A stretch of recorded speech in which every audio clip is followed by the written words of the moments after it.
시작하겠습니다. 안녕하세요. 저희는 2조 구글 플레이스토어 데이터 EDA 프로젝트를 맡은 박지호, 안세정, 이서연, 한예림, 그리고 저는 발표를 맡은 유채원이라고 합니다.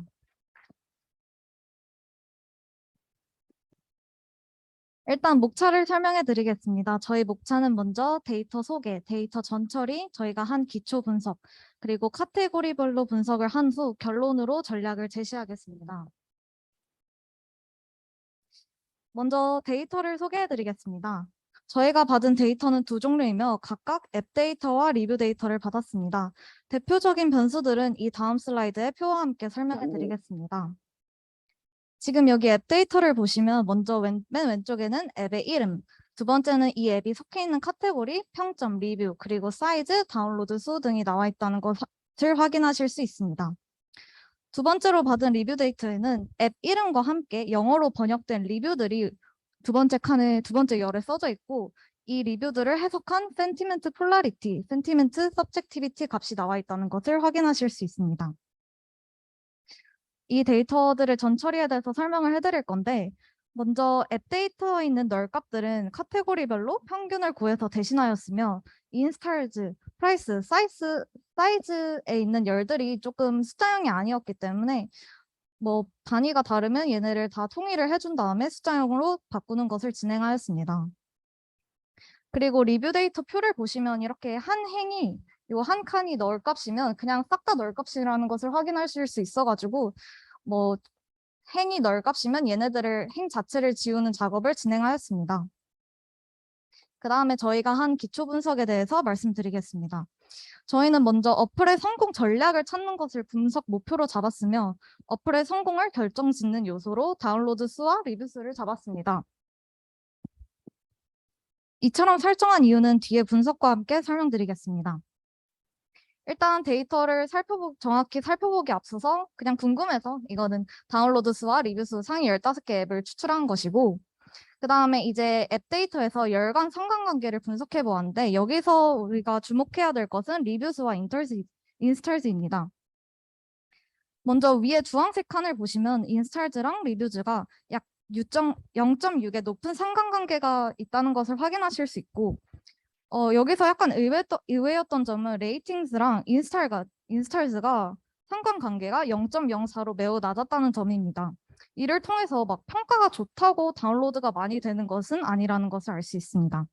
저희는 이러한 이유로 수익이랑 직접적으로 연결되는 인스탈즈 수 그리고 리뷰스 수를 집중적으로 확인하기로 하였습니다. 그 다음에 무료 앱, 유료 앱 카테고리가 있길래 비중을 한번 살펴봤는데 무료 앱이 92.63%로 나왔다는 것을 알 수 있었고 저희가 그 다음에는 카테고리별로도 차이가 있나 한번 확인을 해보았습니다. 주황색이 인스탈즈 그리고 갈색이 리뷰스 수인데 보시면 카테고리별로 성공 지표가 확연히 다른 것을 알 수 있었습니다. 저희는 이를 기반으로 각 카테고리가 매우 상이한 특성을 가졌기 때문에 카테고리별로 앱들을 분류해서 분석을 진행하기로 하였습니다. 저희가 뽑은 5개 순위는 커뮤니케이션, 소셜, 게임, 포토그래피, 그리고 비디오 플레이어스였습니다. 궁금해서 인기 앱들을 뽑아보았더니 커뮤니케이션은 우리가 흔히 알고 있는 스카이프, 왓츠앱, 메신저가 있었고 소셜은 뭐 구글 플러스, 페이스북, 인스타그램, 게임은 서브웨이 서퍼스, 그리고 포토그래피랑 비디오 플레이어스는 이제 뭐 유튜브나 포토 에디터 프로 이런 앱들이 인기 앱들이 나왔다는 것을 확인해 보실 수 있습니다. 근데 그렇다면 과연 평균 다운로드가 높은 위의 카테고리가 과연 진입하기 좋은 시장일까라는 의문이 들었는데요. 우리의 경험을 예로 들어봐도 카카오톡, 페이스북 메신저를 제외한 다른 메신저 앱들은 잘 사용을 하지 않지 않나요? 그래서 외부 그래프를 가져와서 한번 분석을 진행을 해보았습니다. 이 왼편의 그래프는 2015년 기준 메시지 앱의 순위입니다. 2015년 기준인데 왓츠앱, 메신저, 라인이 보이죠? 우리가 아까 표에서도 이 앱들이 커뮤니케이션 인기 앱들로 추출이 되었는데 저희의 데이터는 2018년을 기준으로 한 것입니다. 2015년과 2018년에도 공통적으로 존재하는 앱들이 많았습니다. 결국에 커뮤니케이션 카테고리는 순위 변동성이 뭐 그렇게 크지가 않다라고 생각해 볼 수가 있는데요. 오른쪽 그래프를 봐도 알 수 있듯이 이미 인기가 있는 앱들이 다운로드 수도 급격하게 증가하는 추세를 보이고 있습니다. 결국에는 이제 기존 이용자가 많은 앱으로 신규 이용자가 유입되는 구조라는 것을 알 수 있습니다. 이것들을 이제 그래프를 통해서 한번 비교를 해보았습니다. 왼편의 두 히스토그램은 다운로드 수에 따른 앱들의 수입니다. 전체 앱에 대해서 나타난 파란색 히스토그램과 비교를 해보았을 때 커뮤니케이션 카테고리에 평균보다 좀 과하게 높은 애들이 많은 것을 확인해 보실 수 있습니다. 여기 이 부분이 좀 크다는 것을 확인해 보실 수 있습니다. 박스 플롯을 그려봐도 박스가 줄로 보일 정도로 차이가 많이 나고 있다는 것을 확인해 볼 수 있는데 결국 몇몇 앱들의 독점에 의해 카테고리 평균이 높게 책정이 되었다고 생각을 했습니다. 그래서 순위를 정했을 때 이 아웃라이어들을 제외한 평균 다운로드 수를 다시 뽑아보았는데 그때는 아까와 다르게 엔터테인먼트, 포토그래피, 쇼핑, 게임, 에듀케이션 순으로 나왔습니다. 이 카테고리들은 인기 앱들이 독점하고 있지 않다는 것을 알 수가 있겠죠?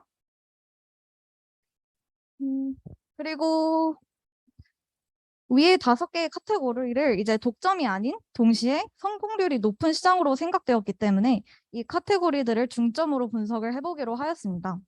근데 카테고리별 분석으로 넘어가기 전에 리뷰 데이터를 가지고도 한번 뭐가 나오는지 봤는데요. 먼저 센티멘트를 불문하고 전체 리뷰를 가지고 워드 클라우드를 만들었더니 게임이라는 것이 되게 크게 보이죠. 이용자들이 게임에 대한 리뷰를 유독 많이 남긴다는 점을 알 수 있습니다. 그리고 뉴트럴이랑 비교를 해보면 되는데 포지티브는 약간 긍정적인 뭐 형용사들이 많고 네거티브 리뷰에는 이제 애드랑 업데이트에 주목을 해보면 일단 많은 부정적인 리뷰에서 광고에 대한 불만을 표출하는 것으로 보이고 앱에 대한 부정적인 리뷰를 남긴 이용자들이 리뷰를 통해서 이제 불만족 사항을 업데이트해달라 이런 요청을 하는 것으로 생각해 볼 수 있습니다.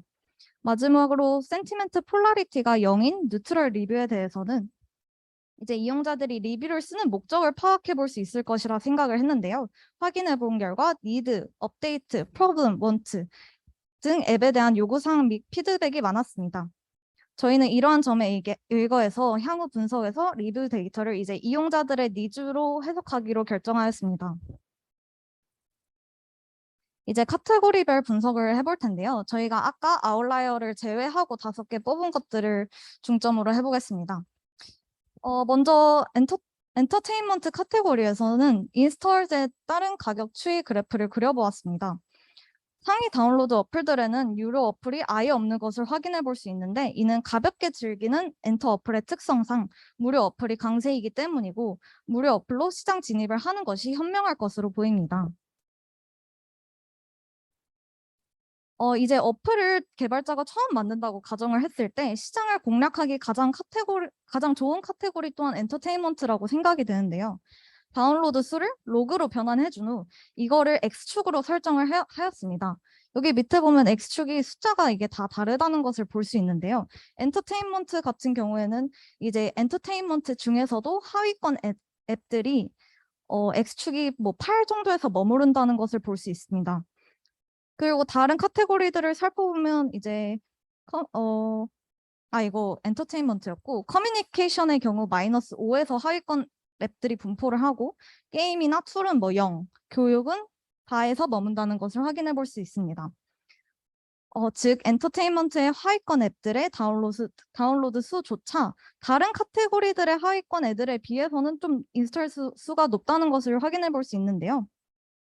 실제로 그 데이터를 확인을 해봐도 카테고리들의 어플 다운로드 수는 대부분 0에서 시작했는데 뭐 0에서 5 정도?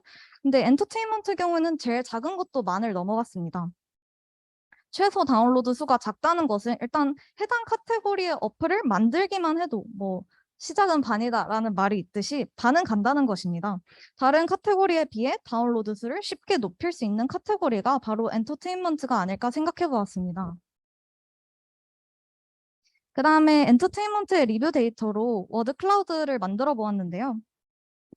가장 크게 나타난 단어는 지금 워치, 쇼, 그리고 애드가 보이죠. 일단 워치랑 쇼가 크게 나타나는 것을 보아서 엔터테인먼트 카테고리를 다운받는 주 목적이 동영상 시청이라는 것을 알 수가 있습니다. 그 외에도 애드라는 단어가 크게 나타난다는 것을 주목하여 카테고리의 특성상 뭔가 시청을 방해하는 광고들에 대한 불만족스러운 리뷰가 많지 않았을까라는 생각이 들었습니다. 따라서 이용자들의 매체 활용을 방해하지 않으면서 방해를 최소화하면서 수익을 창출할 수 있는 방법을 엔터테인먼트 카테고리에서는 조금 찾아봐야 될 것 같습니다. 그 다음에 이제 두 번째 순위였던 포토그래프에 대해서 얘기를 해볼 텐데요.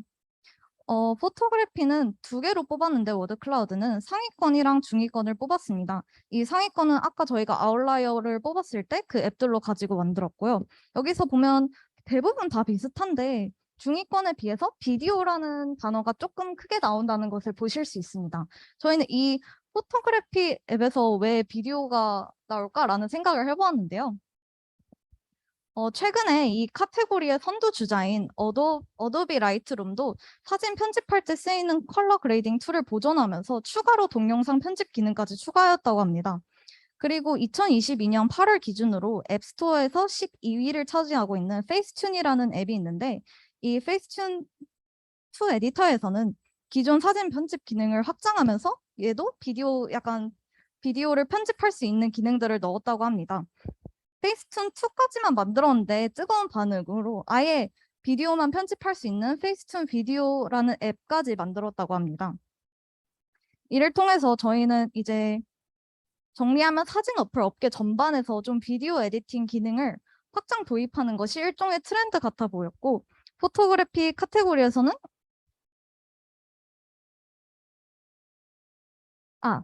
카테고리에서는 이제 중위권에 애드라는 것도 나오는 것을 보아 광고가 이제 상위권이랑 중위권을 구분하는 중요한 요소가 된다는 것을 확인해 볼 수 있었습니다.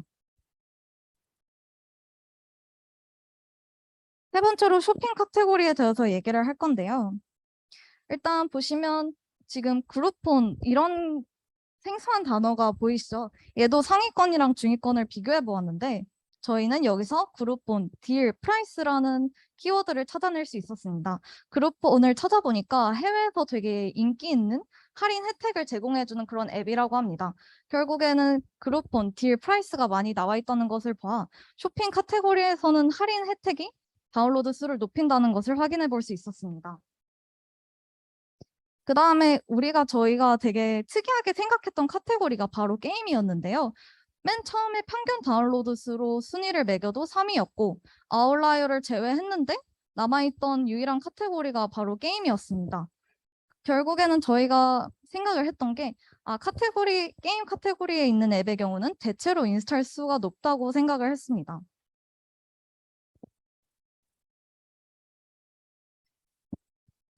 게임 카테고리는 왜 대체로 인스톨 수가 높을까라고 생각을 해봤는데 오른쪽 차트는 이제 두 시점에서의 상위 게임 앱 순위입니다. 보시다시피 차트 내 앱들이 많이 다른데 1년째 지나지 않았는데도 여기서 겹치는 거는 서브웨이 서퍼밖에 없다는 것을 확인해 보실 수 있습니다. 아까 커뮤니케이션 표 기억하시죠? 인기 앱들. 거기는 3년이 지났는데도 공통점이 되게 많았는데 얘네는 반년 만에 이렇게 차이가 난다는 것을 알 수가 있습니다. 게임 카테고리는 되게 유행이 빠르게 지나가기 때문에 아웃라이어를 제외하고도 평균 인스톨 수가 높게 나타난 이유라고 생각합니다. 그 다음에 이제 게임 카테고리의 앱 데이터를 가지고 한번 분석을 해보았습니다. 일단 왼쪽에 인스톨스랑 레이팅은 우리가 처음에도 말했듯이 상관관계가 별로 있어 보이지는 않습니다. 연령 제한이랑 인스톨스의 관계에 대해서도 생각을 해봤는데요. 10세 이상의 게임과 전 연령의 게임 순으로 인기가 많다는 것을 보실 수 있습니다. 10세 이상이 제일 많은 것으로 보아 너무 전 연령층이 사용하지도 않고 성인용으로 제한되지도 않는 그런 자극이 적당한 게임들이 다운로드 수가 높다는 것을 알 수 있습니다.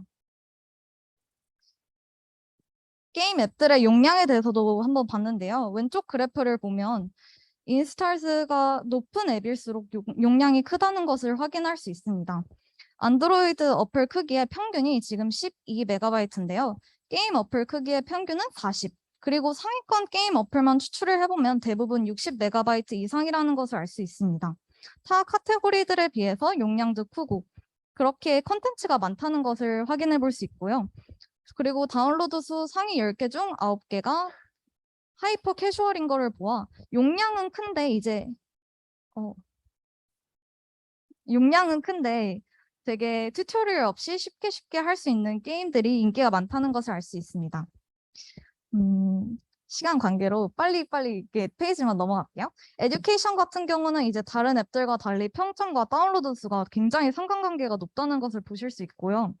그리고 에듀케이션 같은 경우에는 되게 장르가 많잖아요. 언어를 배울 수도 있고 코딩으로 뭐 강의를 들을 수도 있고 악기를 연주하는 걸 배울 수도 있는데 텍스트 클라우드, 월드 클라우드를 분석해 보니까 랭귀지에 관한 게 제일 많았다고 되어 있습니다. 그래서 그 중에서도 언어를 배우는 사람들이 주 목적으로 에듀케이션 카테고리를 쓴다는 것을 알 수 있습니다. 저희가 이렇게 해서 결론으로 카테고리별로 이제 전략을 세워봤는데요. 간단하게만 말씀드리자면 엔터테인먼트는 이제 팝업 광고를 자제하고 저희가 트위치에서 도네이션을 하는 것처럼 좀 돈을 내고 실시간 방송에 직접적으로 참여하게끔 하는 그런 방식으로 수익을 창출하는 것이 좋을 것 같습니다. 포토그래피는 이제 비디오 편집 저희가 아까 말씀드렸고 쇼핑은 할인 앱을 이제 론칭했을 때 할인 쿠폰을 제공하고 기업들과 제휴를 맺는 방법으로 해주면 좋을 것 같고 게임은 이제 아까 말씀드렸던 거고 에듀케이션은 언어학습 장르가 인기가 많고 다양한 국적의 이용자들이 타겟이 되기 때문에 번역이 매끄러운 것으로 앱을 만들면 좋을 것 같습니다. 그 다음에 이제 저희가 추천해준 카테고리 말고도 독점 시장 아까 그 커뮤니케이션 소셜 기억나시죠? 걔네를 이제 노려보고 싶다면 아예 차별화를 시도해보는 것도 나쁘지 않을 것 같습니다.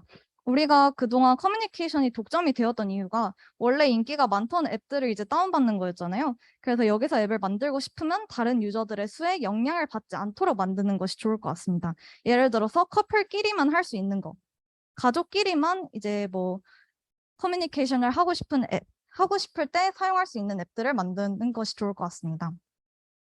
저희의 한계점은 이제 데이터를 받았을 때 인스탈스 수가 정확한 값이 나온 게 아니라 범위로 되어 있어가지고 좀 그래프가 이쁘게 나오지 않았다는 그런 한계점이 있었고요. 구글 플레이에서 앱을 검색해서 걔네 앱별로 카테고리를 검색하는 것이 불가능해서 얘는 따로 크롤링을 할 수가 없었습니다.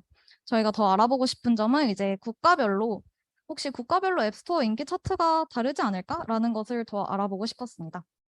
이제 데이터 분석을 마무리하면 저희가 생각했던 것은 인기 앱들이 그냥 한 가지 카테고리 내에서의 기능만 중요시하지 않고 예를 들어 카카오톡 같은 경우는 메신저 외에도 선물하기, 쇼핑 이런 걸로 카테고리를 이제 점차 넓혀가고 있잖아요. 그래서 인기 앱들은 한 가지 기능만 하지 않고 이제 여러 가지 카테고리들을 좀 융합하는 방향으로 만들면 어떨까라는 생각이 들었습니다. 감사합니다.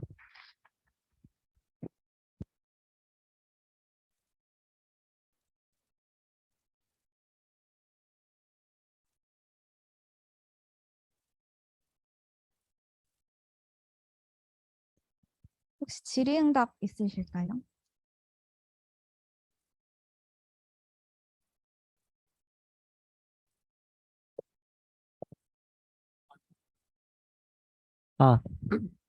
아, 네, 일단은 간단하게 뭐 저희 소개를 드리는 게 나을까요? 네. 그래서 저희 세 명이 오늘 왔는데, 저희는 뱃살앱 4기 출신이고요. 저희는 지금 다 이제 대학원생이죠. 네. 그래서 서로 다 분야가 달라요. 네, 그래서 바쁜 시간 내주셔가지고 와주신, 네, 근데 감사하고, 일단은 발표는 되게 잘 들었습니다. 근데 보시면은 그 구글 플레이 스토어에서 데이터를 관련을 해가지고 되게 정말 주어진 데이터에서 할 수 있는 거를 아마 다 하지 않으셨나라고 생각이 들 정도로 되게 꼼꼼하게 봐주셨는데 기본적으로 그 데이터를 이게 어떻게 받으신 거예요? 그러니까 뭐 퀘일 같은 데서 받으신 건가요? 아니면 크롤링을 직접 하신 건가요?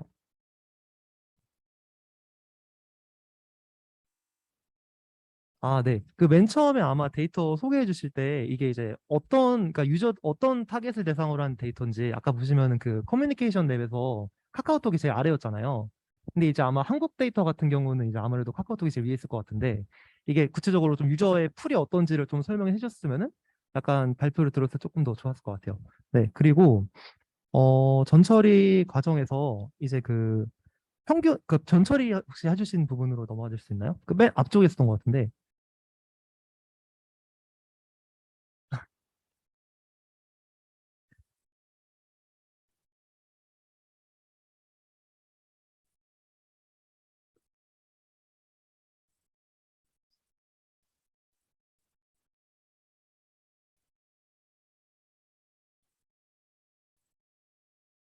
네네. 이 부분에서 아까 그 평균 값으로 대체해 주셨다고 했어요. 이거는 이제 아예 엔트리 자체가 전부 다 이제 널로 돼 있는 건 당연히 제거한 게 맞는데 그 앞부분으로 혹시 어, 네, 널 값을 제거한 게 저게 평균으로 처리를 하셨다고 했잖아요. 대체를 하셨다고 했잖아요.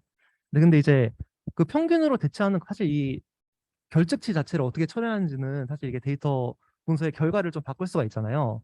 그래서 이게 구체적으로 이제 몇 개 정도의 엔트리가 그 평균으로 대체됐는지를 아마 좀 보여주셨으면 훨씬 더 좋았을 것 같다는 생각이 들었고요. 그다음에 그 이제 그 좀 기초 분석하실 때 리뷰 수하고 다운로드 수가 이제 네, 상관관계를 보였다. 네, 상관관계 플롯. 네. 거기 보시면 근데 이제 그 사이즈와 리뷰가 아까 보시면은 상관관계 없다고 하셨나요? 네, 0.1 정도로 더 낮다고 하셨잖아요.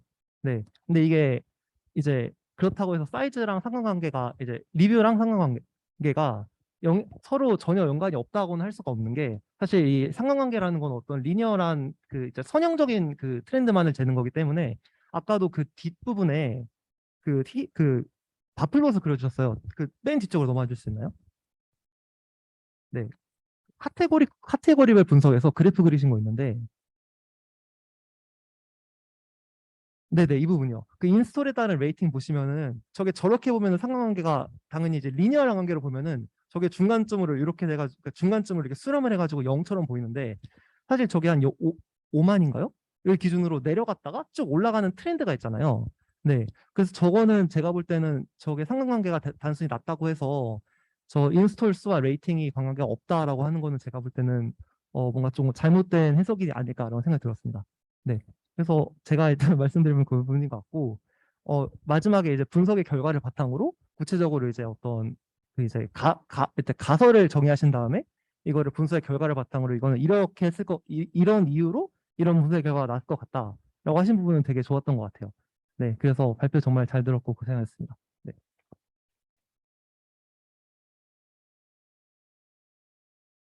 발표 정말 잘 들었습니다. 일단은 저는 되게 분명한 목표를 가지고 발표가 진행된 것 같다고 생각이 돼서 발표가 클리어한 것 같고요. 그 다음으로 이제 EDA 하는 과정에서 데이터 전처리에 대한 경험이 공유되는 게 꽤 중요하거든요, 사실. 왜냐하면 저희가 각자 다른 카테고리를 하다 보니까 각자 그 데이터의 특성에 따라서 데이터 전처리 방식이 다를 거기 때문에 그거에 대한 게 공유가 됐다는 게 좋은 것 같습니다. 이제 한 가지 좀 진짜 마이너한 포인터들을 좀 집어보면은 이제 인스톨 분포를 비교했던 파란색 바그래프에 분포를 씌우셨던 게 있거든요. 이 부분에서 이제 사실 X축이 다 같은 레인지로 분포가 됐어야 저희가 직접적인 비교가 눈에 확 들어오지 않았을까 생각이 듭니다. 왜냐하면 이게 분포가 오른쪽으로 치우쳤는지 왼쪽으로 치우쳤는지 다 가운데에 노멀라이제이션 돼 있으니까 볼 수가 없잖아요. 그래서 그 부분은 조금 맞춰주셨으면 훨씬 더 가시성 있게 저희에게 받아들여지지 않았을까 생각이 들고요. 그리고 약간 마이너한 궁금점인데 이제 포토그래프 워드 클라우드에서 보면은 상위권 랭킹의 리뷰에 보면 이제 구글이 많잖아요.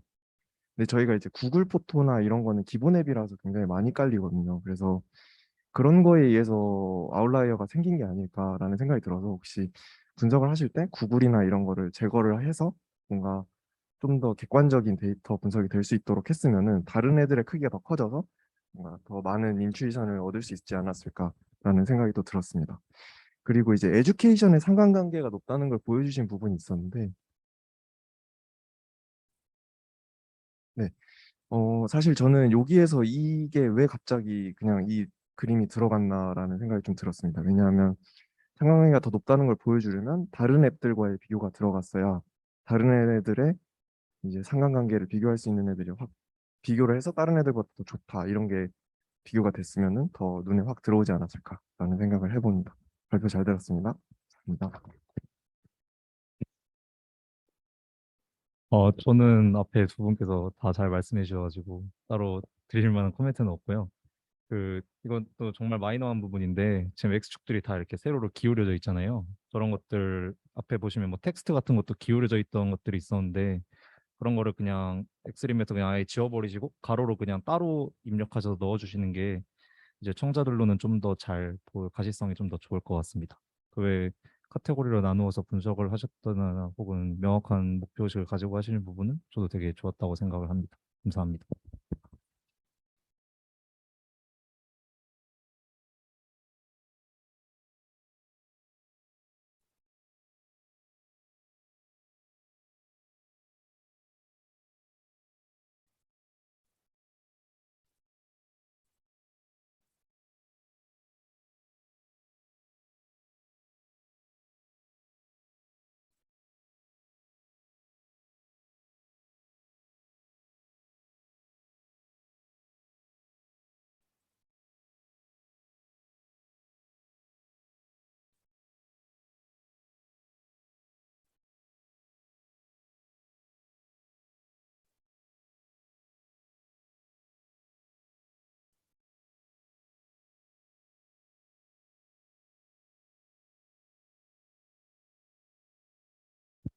그리고 제가 앞에서 3분 남았을 때 한 번 들어드릴 거고, 그 다음에 30초 전에 끝내달라고 한 번 더 이 패드 들어드릴 거거든요.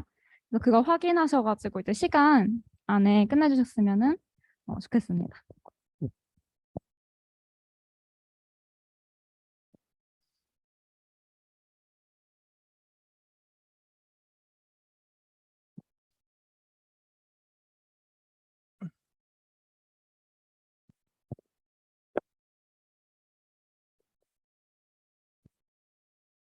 네, 시작하겠습니다. 안녕하세요.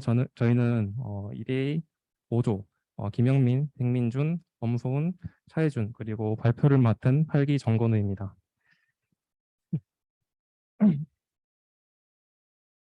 저희 조는 그 상권 데이터 분석을 통해서 소상공인 지원 정책의 방향성을 한번 제시해 보았습니다.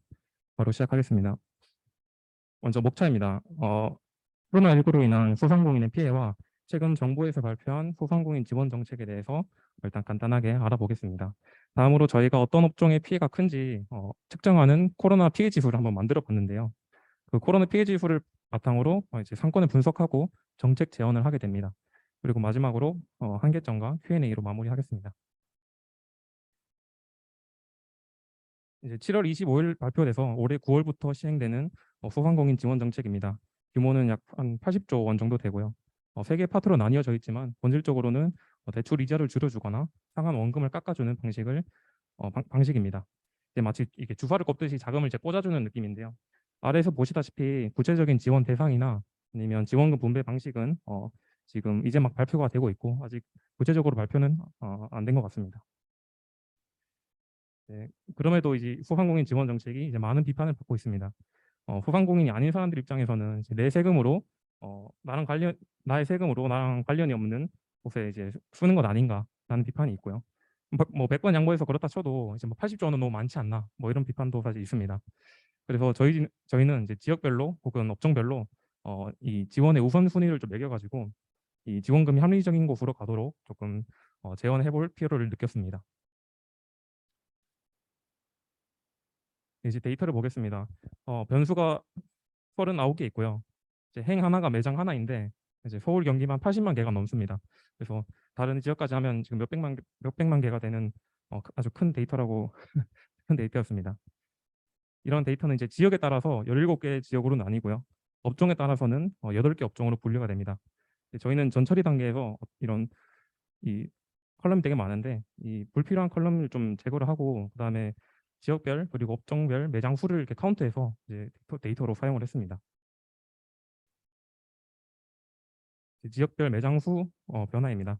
2020년부터 2022년까지 매장 수고요. 지금 중앙에 보시면 서울, 경기가 있고 그다음에 좌측 상단에 이제 왼쪽부터 경남, 경북, 부산, 울산입니다. 글씨가 너무 좀 작네요. 그다음에 좌측 하단은 강원도, 인천, 제주도고요. 우측 상단에는 왼쪽부터 전북, 전남, 광주, 대구가 있고 우측 하단은 왼쪽부터 충북, 충남, 대전입니다. 이 중에서 예를 들어서 뭐 광주 지역을 자세히 좀 보겠습니다. 광주 지역의 매장 수를 8개 업종으로 구분지어서 볼 수 있도록 했습니다. 8개 업종별로 매년 매장 수가 어떻게 변하는지를 이제 한눈에 볼 수가 있습니다. 그다음에 그 아래에 있는 표는 그 위에 있는 차트의 그 연간 변화율을 표시를 했습니다. 지금은 광주만 보여드렸는데 네, 대부분의 지역에서 사실 업종별 변화 추세는 좀 유사하게 나타났습니다. 스포츠를 제외한 모든 업종에서 2021년에는 대폭 매장 수가 대폭 감소를 했고요. 그다음에 2022년에는 2021년과 비슷한 수준입니다. 그다음에 스포츠 업종은 좀 반대로 코로나19 이후에 매년 큰 폭으로 증가하는 모습을 보여주고 있습니다. 이제 스크린 골프와 같은 실내 체육 시설이 많이 늘었는데 그게 이제 반영이 된 것 같습니다. 반영이 된 것 같습니다. 근데 제주도는 조금 다릅니다. 제주도는 2022년 기준으로 코로나19 이전 수준의 매장 수를 회복을 하고 있습니다. 근데 저희는 매장 수뿐만 아니라 사실 인구도 고려를 해야 된다고 생각을 했습니다. 매장 수가 만약 2% 감소했는데 인구가 10% 감소한 지역이면 사실 그 지역의 업종은 위축되었다라고 하기엔 조금 무리가 있지 않나 생각이 들었습니다. 그래서 저희는 웹크롤링을 통해서 이제 인구 데이터를 수집을 했습니다. 인구를 고려한 매장 수를 관찰하기 위해서 인구 수를 매장 수로 나눠보고 반대로 매장 수를 인구 수로 나눠봤습니다. 그리고 뭐 이름을 붙여봤는데 뭐 매장 커버리지 혹은 뭐 1인당 매장 수다 이렇게 이름을 한번 붙여봤습니다. 서로 이제 역수 관계가 되는 거고요. 그다음에 만약에 인구가 1000명이고 매장 수가 100개이면 매장 한 개가 이제 10명을 커버하기 때문에 매장 커버리지는 10이고 1인당 매장 수는 0.1이 될 것입니다. 근데 이제 매장 수를 표현하는 지표이다 보니까 이게 매장 수가 많아질수록 좀 커지는 게 좀 직관적이라고 생각을 해서 매장 커버리지보다는 1인당 매장 수를 사용을 해봤습니다. 이제 1인당 매장 수를 이번에는 대구에 한번 적용을 해봤습니다. 중간에 지금 보시면 인구 수 증감 컬럼을 보시면 인구 변화율이 1%밖에 안 됩니다. 그래서 사실 매장 수만 고려했을 때 결과가 크게 뭐 다르지가 않은 결과가 나왔습니다.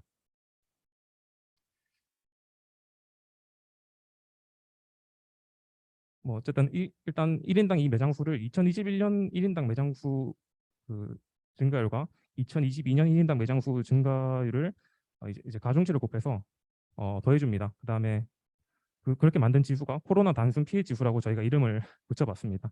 마지막에 마이너스 1을 곱해서 이제 피해가 크고 업종이 위축될수록 숫자가 좀 커지도록 그렇게 만들어봤습니다. 예를 들어서 코로나 이 단순 피해 지수라고 부르는 이 지수가 10을 넘으면 뭐 지원 확대를 해야 된다. 혹은 뭐 0보다 작으면 뭐 지원을 축소한다. 뭐 이런 결정을 내릴 수 있는 지표라고 저희가 한번 만들어봤습니다.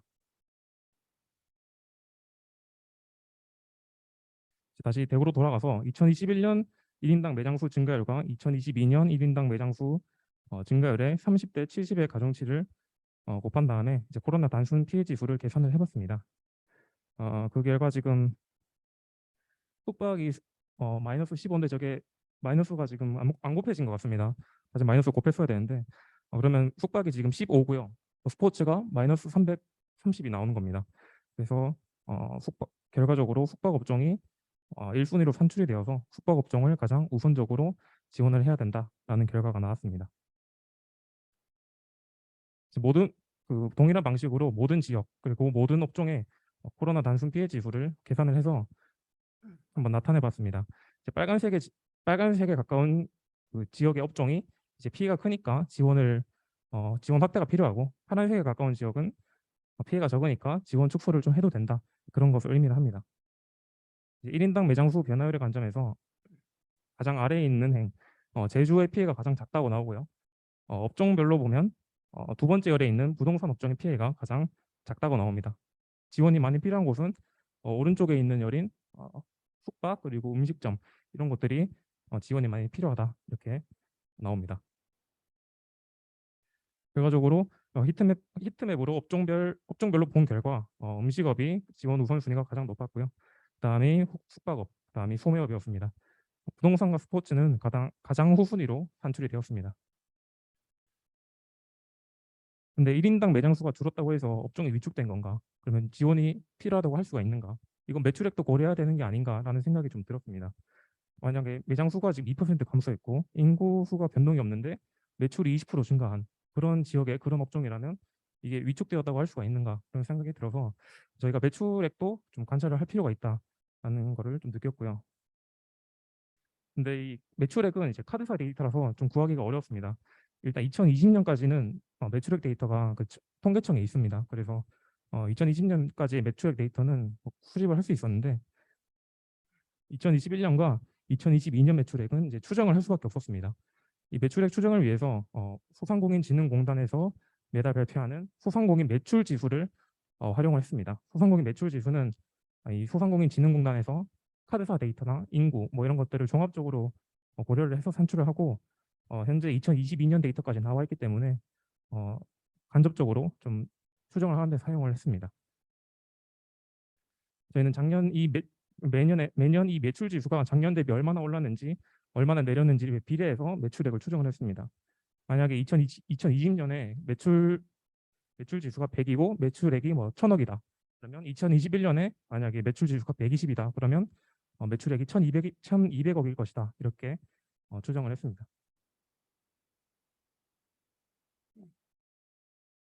매장 수 데이터와 인구 데이터, 그다음에 매출액 데이터를 확보를 했으니까 매장 수를 인구로 나눈 아까 그 1인당 매장 수라는 그 값이랑 매출액의 증가율을 함께 사용했습니다. 1인당 매장 수는 2021년과 2022년 데이터를 사용했고 매출액은 2020년과 2021년을 사용했는데요. 코로나19 이후에 매출액이 먼저 감소하고 그 결과 이제 결국에 못 버틴 소상공인들이 매장을 이제 닫는다고 생각을 했기 때문에 매출액 감소는 이제 피해를 입는 과정이고 매장 수 감소는 피해를 입은 결과라고 생각을 해서 시점에 차이를 뒀습니다. 그래서 2020년 상황을 보기 위해서 2020년 매출액과 그다음에 2021년 매장 수를 2021년 1인당 매장 수를 사용을 했습니다. 일단 이 가중치에는 뭐 여러 가지 값이 들어갈 수 있을 텐데 저희는 2021년 1인당 매장 수와 그다음에 2020년 매출액 증가율 그러니까 왼쪽에 보이는 위아래에 있는 저 두 값에다가 각각 0.15, 0.15를 넣고요. 그다음에 오른쪽에 있는 2022년 1인당 매장 수와 2021년 매출액 증감에 0.35를 넣어서 한번 산출을 해봤습니다. 이 가중치는 뭐 정책을 결정하는 사람이나 뭐 연구하는 사람이 좀 다르게 입력할 수 있을 것 같아요. 이제 아까 비슷하게 매장 수와 인구, 그다음에 매출액을 모두 고려한 코로나 종합 피해 지수라고 이름 붙인 이 지수를 히트맵으로 그려봤습니다. 대부분의 지역에서 지금 빨갛게 불타고 있습니다. 지금 지원이 필요하다는 거고요. 특히나 빨간 곳은 이제 지금 가장 위에 있는 행의 제일 왼쪽 저기가 서울의 그 관광 여가 오락 업종이고요. 그다음에 조금 밑에 제일 왼쪽 열에 조금 밑에 보면 저기 대전에도 관광 여가 오락 업종의 피해가 크다라고 나와 있습니다. 전국적으로 봤을 때는 가장 오른쪽에 있는 오른쪽에서 두 번째, 세 번째 열에 있는 숙박업이나 아니면 음식점의 피해가 가장 크다라고 판단할 수가 있습니다. 반면 두 번째 열에 있는 부동산이나 마지막 열에 있는 항문 업종은 이제 뭐 연하거나 혹은 이제 파란색도 좀 보이는데요. 부동산 업종은 이제 팬데믹 이후에 그 자금 유동성이 유입된 업종이라고 생각을 합니다. 그래서 부동산 업종이 호황이었던 점이 좀 반영이 된 것 같고요. 그다음에 항문 업종은 지역별 편차가 좀 심하다는 점 그리고 인구 밀도가 좀 높은 지역에서 피해가 유독 크다라는 점에서 항문 교육의 업종의 특성이 좀 드러나는 것 같습니다. 매장 수와 인구, 그다음에 매출액을 모두 고려한 코로나 종합 피해 지수로 본 결과 여전히 음식업과 숙박업이 피해가 가장 컸습니다. 대부분의 지역에서 지원 우선순위 1위 업종이 그 음식업이었습니다. 다음으로 숙박업의 피해가 컸고 그다음에 여가 오락 관광업이 그 뒤를 이었습니다. 사실 스포츠는 이 코로나 이후에 그 매장 수의 증가세가 너무 강해서 뭐 몇백 개에서 갑자기 몇천 개가 된다거나 좀 그런 게 있어서 이게 뭐 업종에 지원을 한다기보다는 코로나가 끝나고 이제 대면 시대로 돌아가는데 사업을 이제 뭐 철수를 하거나 아니면 사업을 변경하는 거에 대한 좀 제도적인 준비를 해야 될 것 같다라는 조금 다른 업종과 좀 다른 결론이 있었습니다. 거의 끝났습니다. 이제 소상공인 지원 정책의 허와실입니다. 이게 사실 찬반이 이게 논란이 많은 정책인데 일단 소상공인 지원 정책은 이제 늘어난 자영업자의 부채가 사회적 문제로 떠오르기 전에 이제 해결을 한다는 점에서 의미가 있습니다. 그다음에 소상공인의 경제적 붕괴는 이제 지역 상권의 붕괴로 이어지기 때문에 국가 경제의 기반이라고 할 수 있는 소상공인을 지원한다는 의미가 있습니다. 하지만 이제 문제는 이미 많은 비판이 나오고 있는 도덕적 해이와 역차별 문제입니다. 이 부채를 세금으로 다 이제 탕감을 해주면 성실하게 부채를 상환한 사람만 약간 바보가 되어버리는 그런 역차별 문제도 있고 소상공인 지원이 이제 올해 하반기 세수를 좀 미리 사용하는 방식이라 좀 리스크가 큰 것도 사실입니다. 이제 국민들의 혈세로 시행되는 정책인 만큼 좀 합리적으로 시행되었으면 좋겠습니다. 그다음에 마지막으로 저희가 이 프로젝트를 진행하면서 느낀 점이나 좀 한계점을 있습니다. 좀 첫 번째로 이제 평균의 오류입니다. 이제 데이터가 워낙 크다 보니까 지역별로 혹은 업종별로 묶은 이제 그 카운트에서 합계 데이터를 많이 사용을 했습니다. 그 과정에서 평균의 오류가 아직 피할 수 없었을 거라고 생각을 합니다. 그다음에 두 번째는 부채 데이터의 부재입니다. 이제 코로나로 인한 그 소상공인의 피해를 측정해 보기 위해서는 업종별 부채 데이터가 있었으면 조금 더 좋은 분석을 할 수 있지 않을까라는 생각이 들었습니다. 세 번째는 인플레이션을 고려하지 못했다는 점입니다. 특히 이게 매출액은 많이 팔아도 늘어나지만 이제 물가가 올라도 늘어나기 마련입니다. 그래서 이 매출액으로 분석을 하다 보니 사실 인플레이션은 전혀 고려를 하지 못하게 됐다는 점이 좀 한계점이 될 수 있을 것 같습니다. 네 번째는 매출액을 추정했다는 점입니다. 아까 말씀드린 것처럼 2020년까지는 통계청에서 매출액 데이터를 구할 수가 있는데 2021년의 경우에는 저희가 추정을 했죠. 추정을 했기 때문에 사실 매출액의 정확도가 좀 많이 낮아졌을 수 있다라는 우려가 있습니다. 마지막 다섯 번째로 가중치입니다. 1인당 매장 수 증가율이나 매출액 증가율에 이제 가중치를 어떻게 설정하느냐에 따라서 많이 결과가 많이 달라지는데요. 이제 가중치를 결정하는 사람의 주관에 따라 결과가 달라질 수 있어서 이제 그렇게 막 완벽히 객관적이지는 못하다라는 한계점이 있는 것 같습니다. 네. 저희 발표는 여기까지입니다. 해주셔서 감사합니다.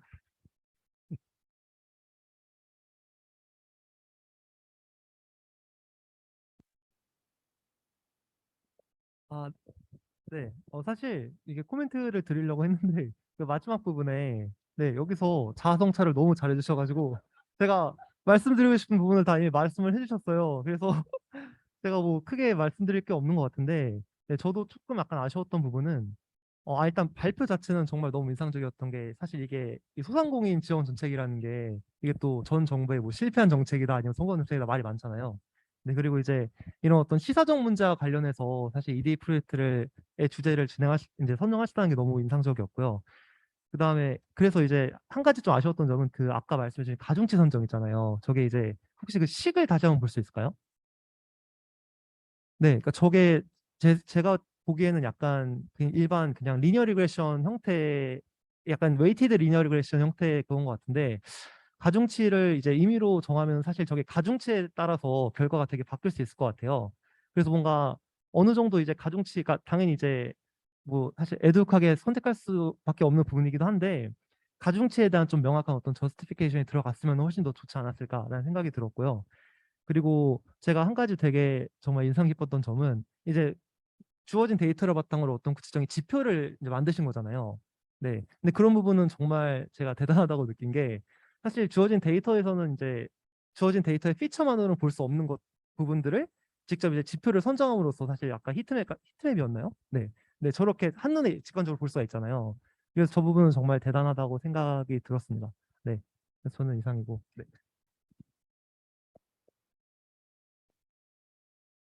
네, 저도 정말 발표 잘 들었습니다.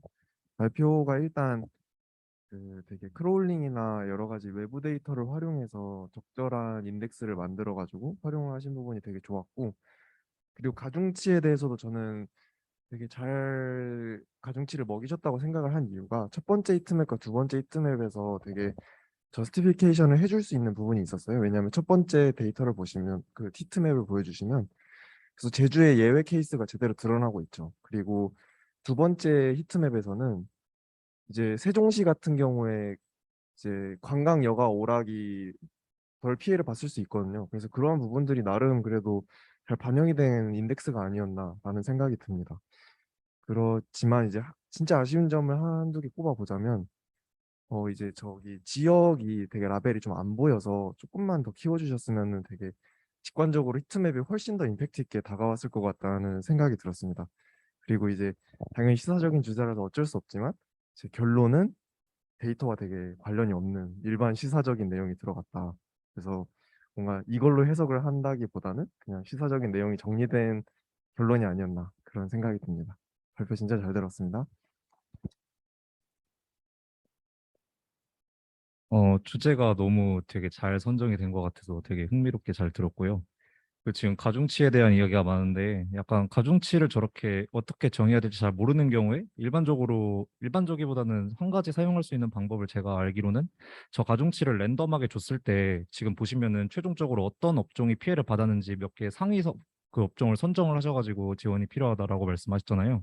그런 식으로 랜덤하게 줌에도 불구하고 어떤 그 업종 간의 랭크가 유지가 되면은 충분히 이 매저는 가중치가 어떻게 줌에도 영향을 좀 덜 받는다 해서 이 매저는 굉장히 신빙성 있는 매저다 식으로 접근을 하는 걸 제가 좀 많이 봤어가지고 그런 식으로 좀 가중치가 랜덤하게 됐을 때 얼마나 랭크가 유지되는지를 함께 보여주셨으면 좀 더 좋은 좀 신뢰성을 얻을 수 있지 않았나 생각이 듭니다. 그 외 내용의 구성이나 어떤 전체적인 철학이 굉장히 저는 좋았다고 생각을 듭니다. 감사합니다.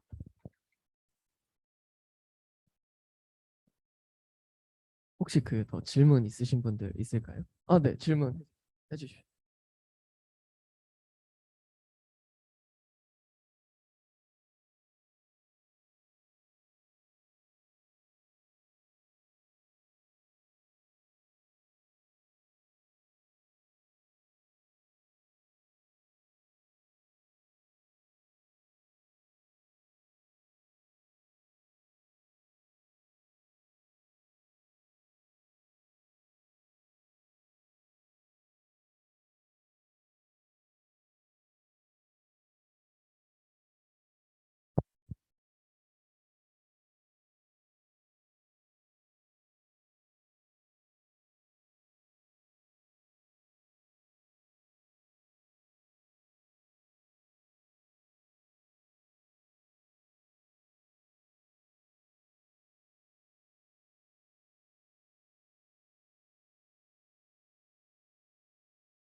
일단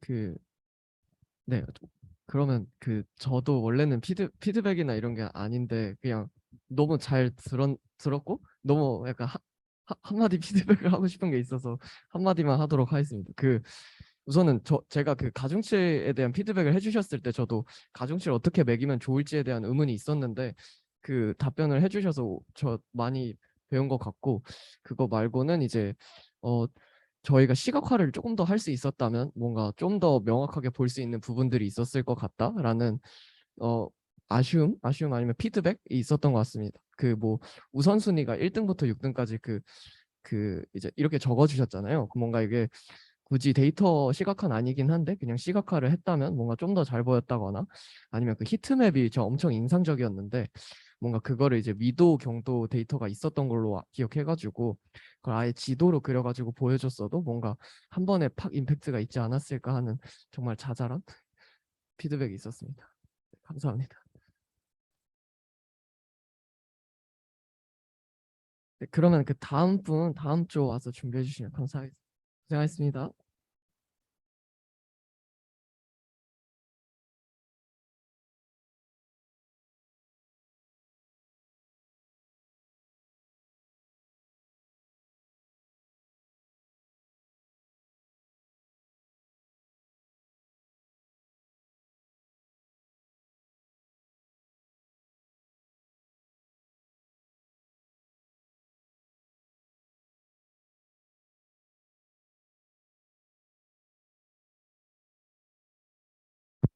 아, 아.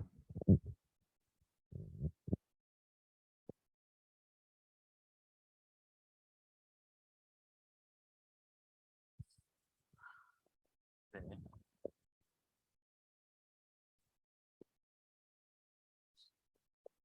발표 한번 시작해 보도록 하겠습니다. EDA 프로젝트 D조의 발표를 맡은 김남훈이라고 합니다. 네.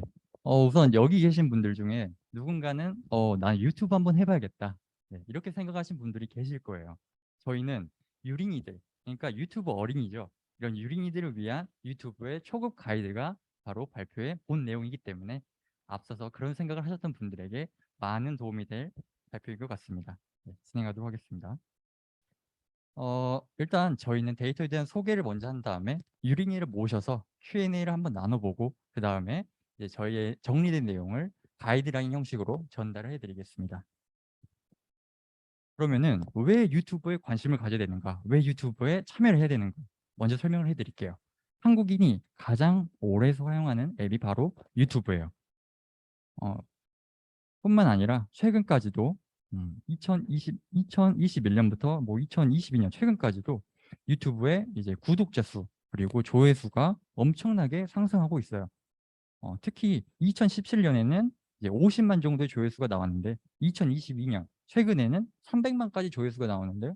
꽤 많은 성장을 이뤄내고 그러고 있습니다. 일단 저희가 Q&A 세션을 드리고 이제 Q&A를 이제 요린이와 함께 하고 그다음에 가이드라인을 드리는데요. 거기 분석에 사용한 두 가지 종류의 데이터가 있어요. 첫 번째는 캐글 데이터입니다.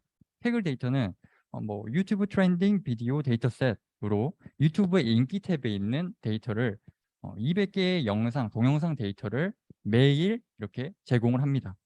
뭐 수집 시기는 2020년 8월 10일부터 꽤 최근까지 이렇게 수집을 해서 매일 200개씩 제공을 하고요.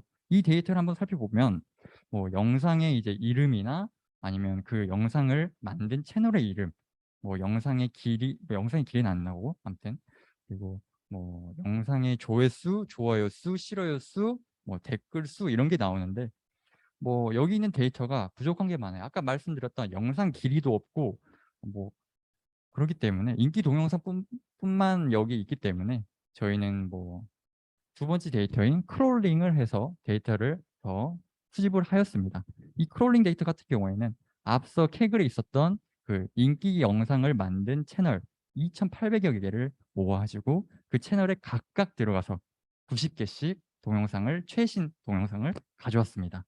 여기서 가져온 데이터는 동영상의 길이, 업로드 날짜 이를 통해서 각 채널의 이제 업로드 주기 그런 것들을 알 수 있었고요. 뿐만 아니라 각 채널별로 구독자 수 그리고 채널의 개설 일자 이런 것도 알 수 있었습니다. 네, 이제 가상 유튜버 유린이죠. 여기 데스리를 모셔서 Q&A를 한번 진행해 보겠습니다.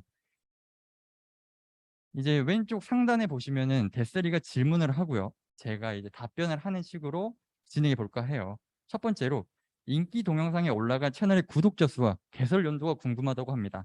즉, 유튜브를 지금 할지 말지 고민을 하는 거예요. 자기가 뛰어들 만한 시장인지 저한테 묻고 있습니다.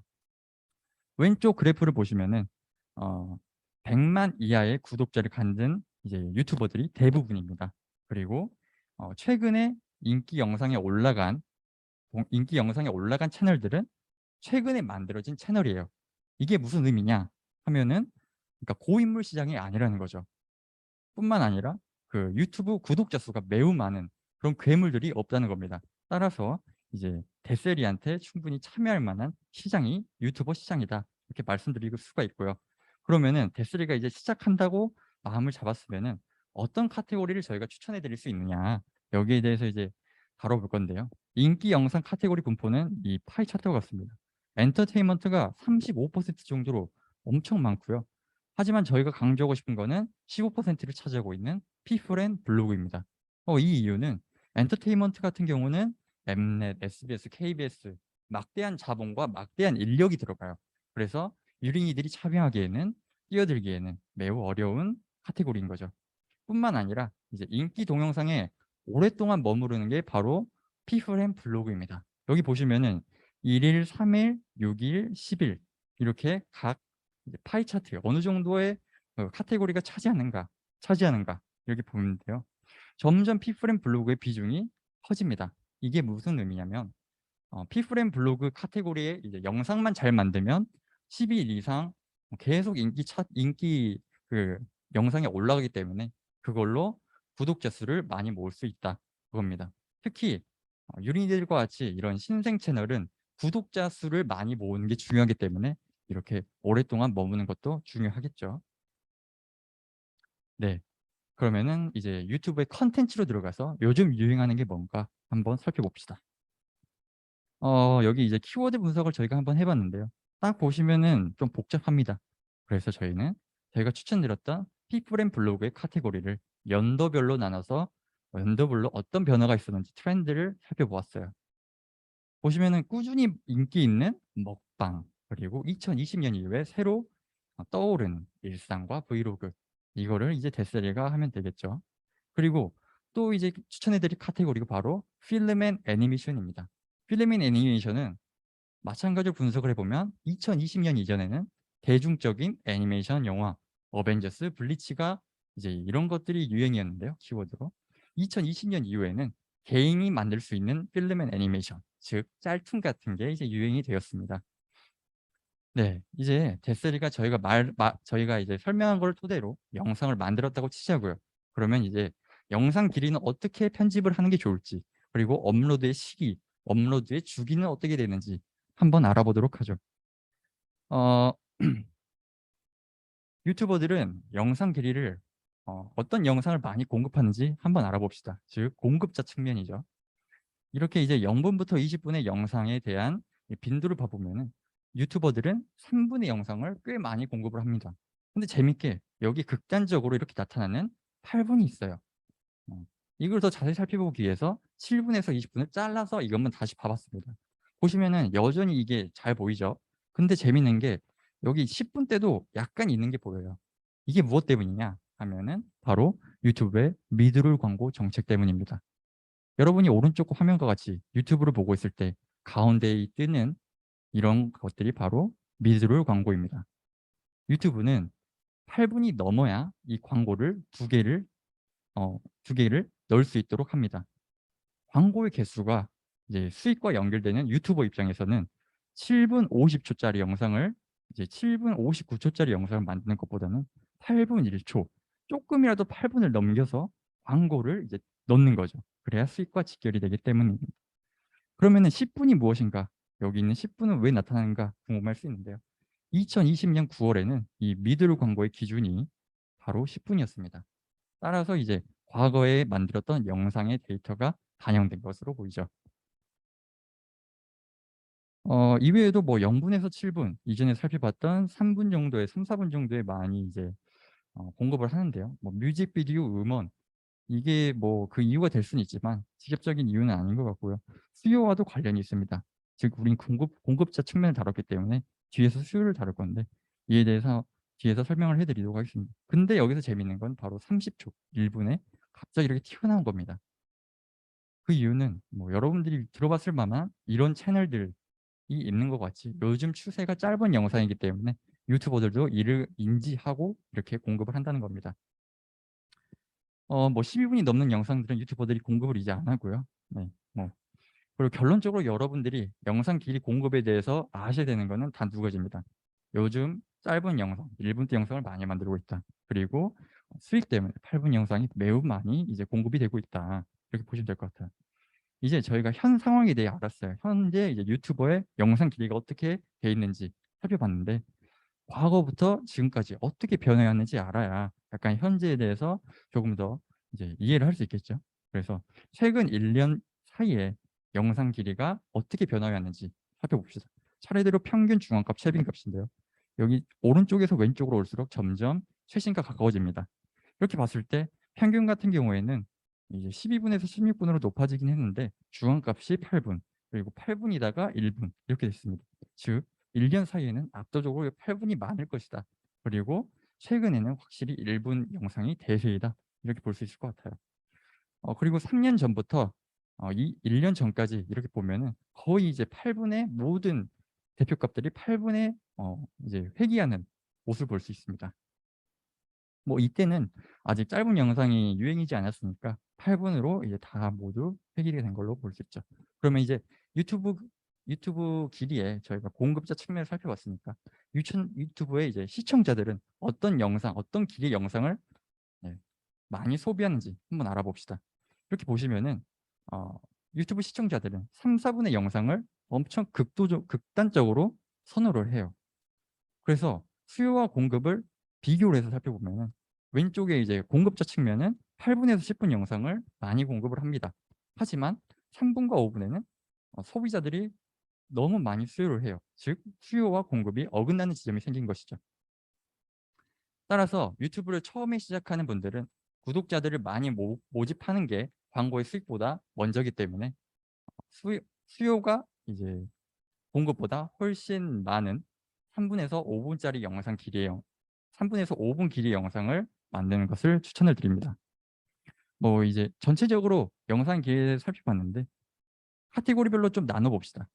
이것도 비슷하게 공급과 수요 측면에 살펴보면은 필름 앤 애니메이션 영상 길이가 짧고 피플 앤 블로그 영상 길이가 상대적으로 긴 편으로 이제 공급을 하는데 수요는 모두 이제 짧은 편으로 수요가 있습니다. 따라서 필름 앤 애니메이션은 어느 정도 수요와 공급이 일치하는 선상이 있지만 피플 앤 블로그는 유튜버들이 좀 더 짧은 영상을 공급하면은 수요의 이제 공급이 이제 일치하는 지점이 될 것 같습니다.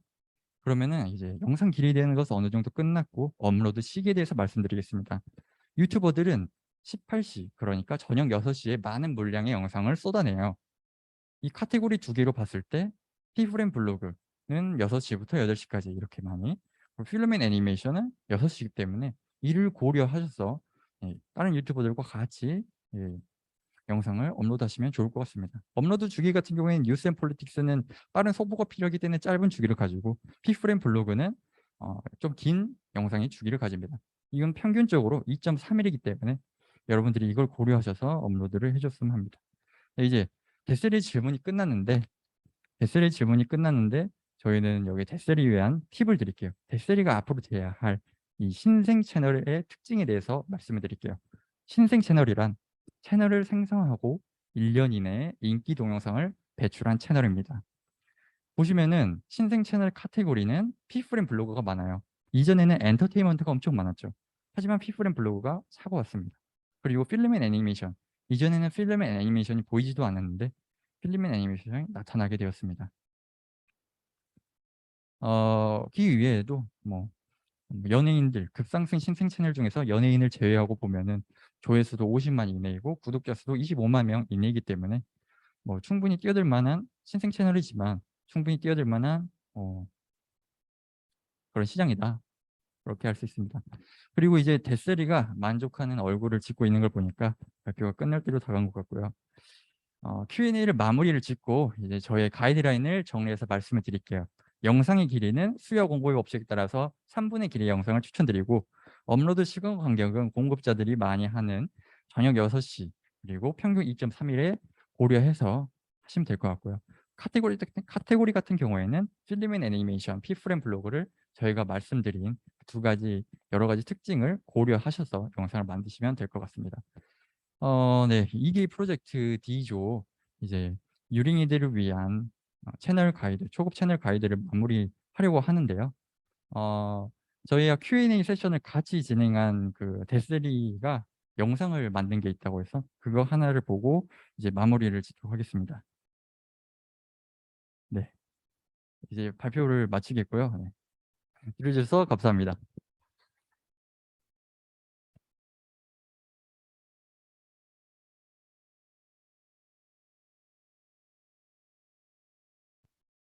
네. 발표 너무 잘 들었습니다. 그러면 결국은 돈을 벌려면은 8분짜리 영상을 만들어야 되는 거군요.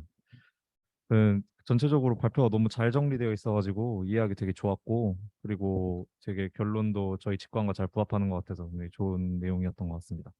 근데 한 가지 제가 궁금했던 게 혹시 전체 유튜브 데이터는 혹시 없나요? 인기 동영상이 아니라 혹시 구하실 수 있으셨을까요? 전체 유튜브에 대한. 네. 네.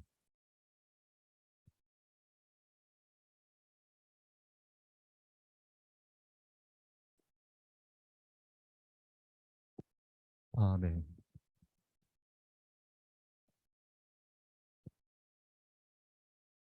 네.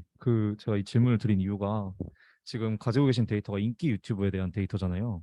그래서 네. 그래서 이제 여기서 발견된 패턴이 일반적인 유튜브들이 공통적으로 가지고 있는 패턴인지 아니면은 인기 유튜버들만의 패턴인지가 약간 불명확한 것 같아서 그 부분이 함께 있었으면 좀 더 전체적인 내용 구성에서 신뢰성이 더 있지 않았을까라는 생각이 들어서 말씀을 드렸습니다. 음. 네.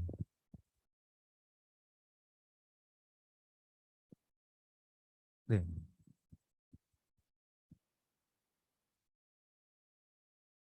네.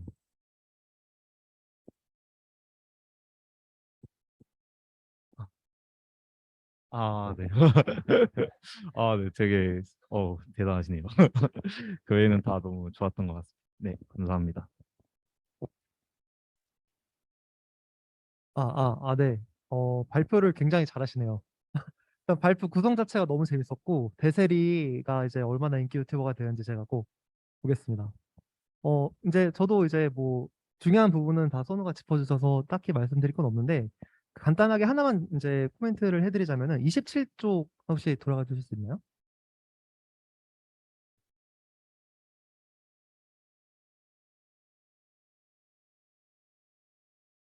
네, 여기 보시면은 지금 저게 시계열 그래프잖아요. 근데 저게 지금 보시면 Y축이 다 통일이 안 돼 있어요.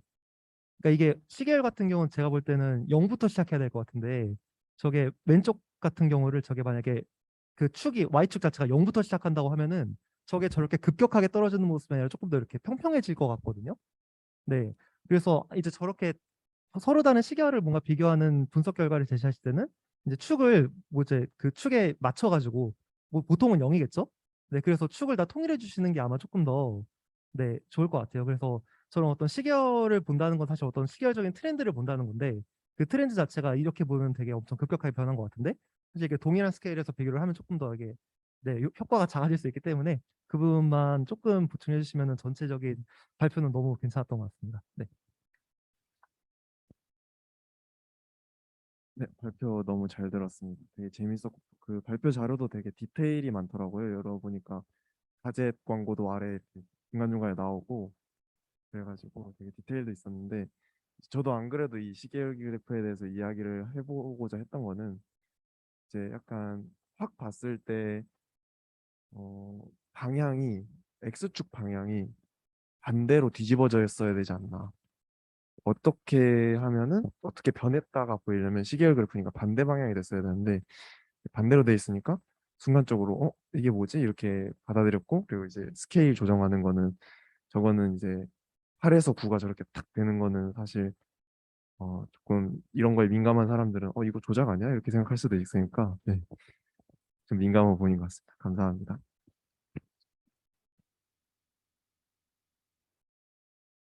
네, 그러면 혹시 그 관련해서 질문 있으신 분들 질문해 주시면 감사하겠습니다.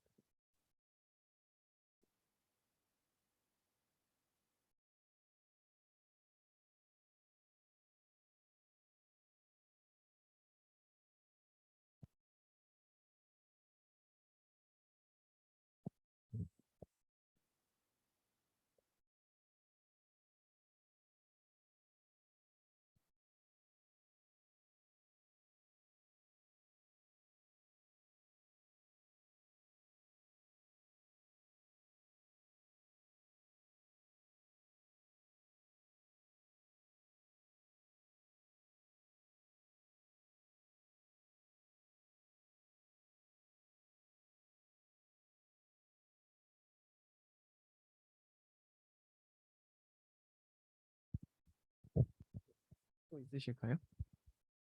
네, 진행.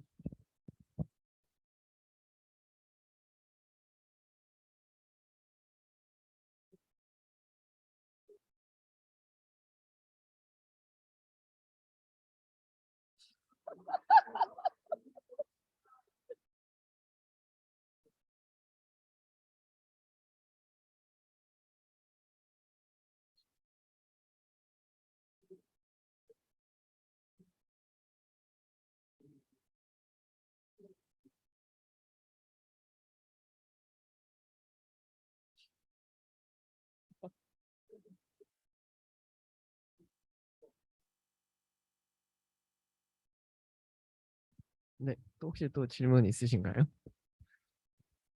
네, 없으시면 네, 그 발표 감사합니다.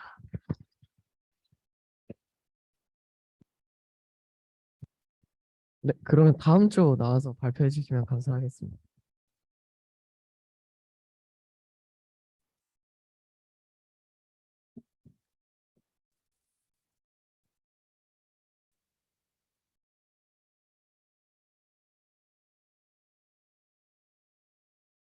보는 거 어떻게 하나요? 그게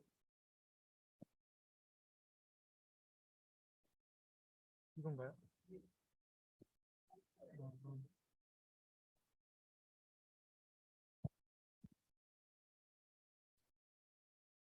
안녕하세요. 저는 이제 ED 1조의 발표를 맡게 된 황진우입니다. 네, 저희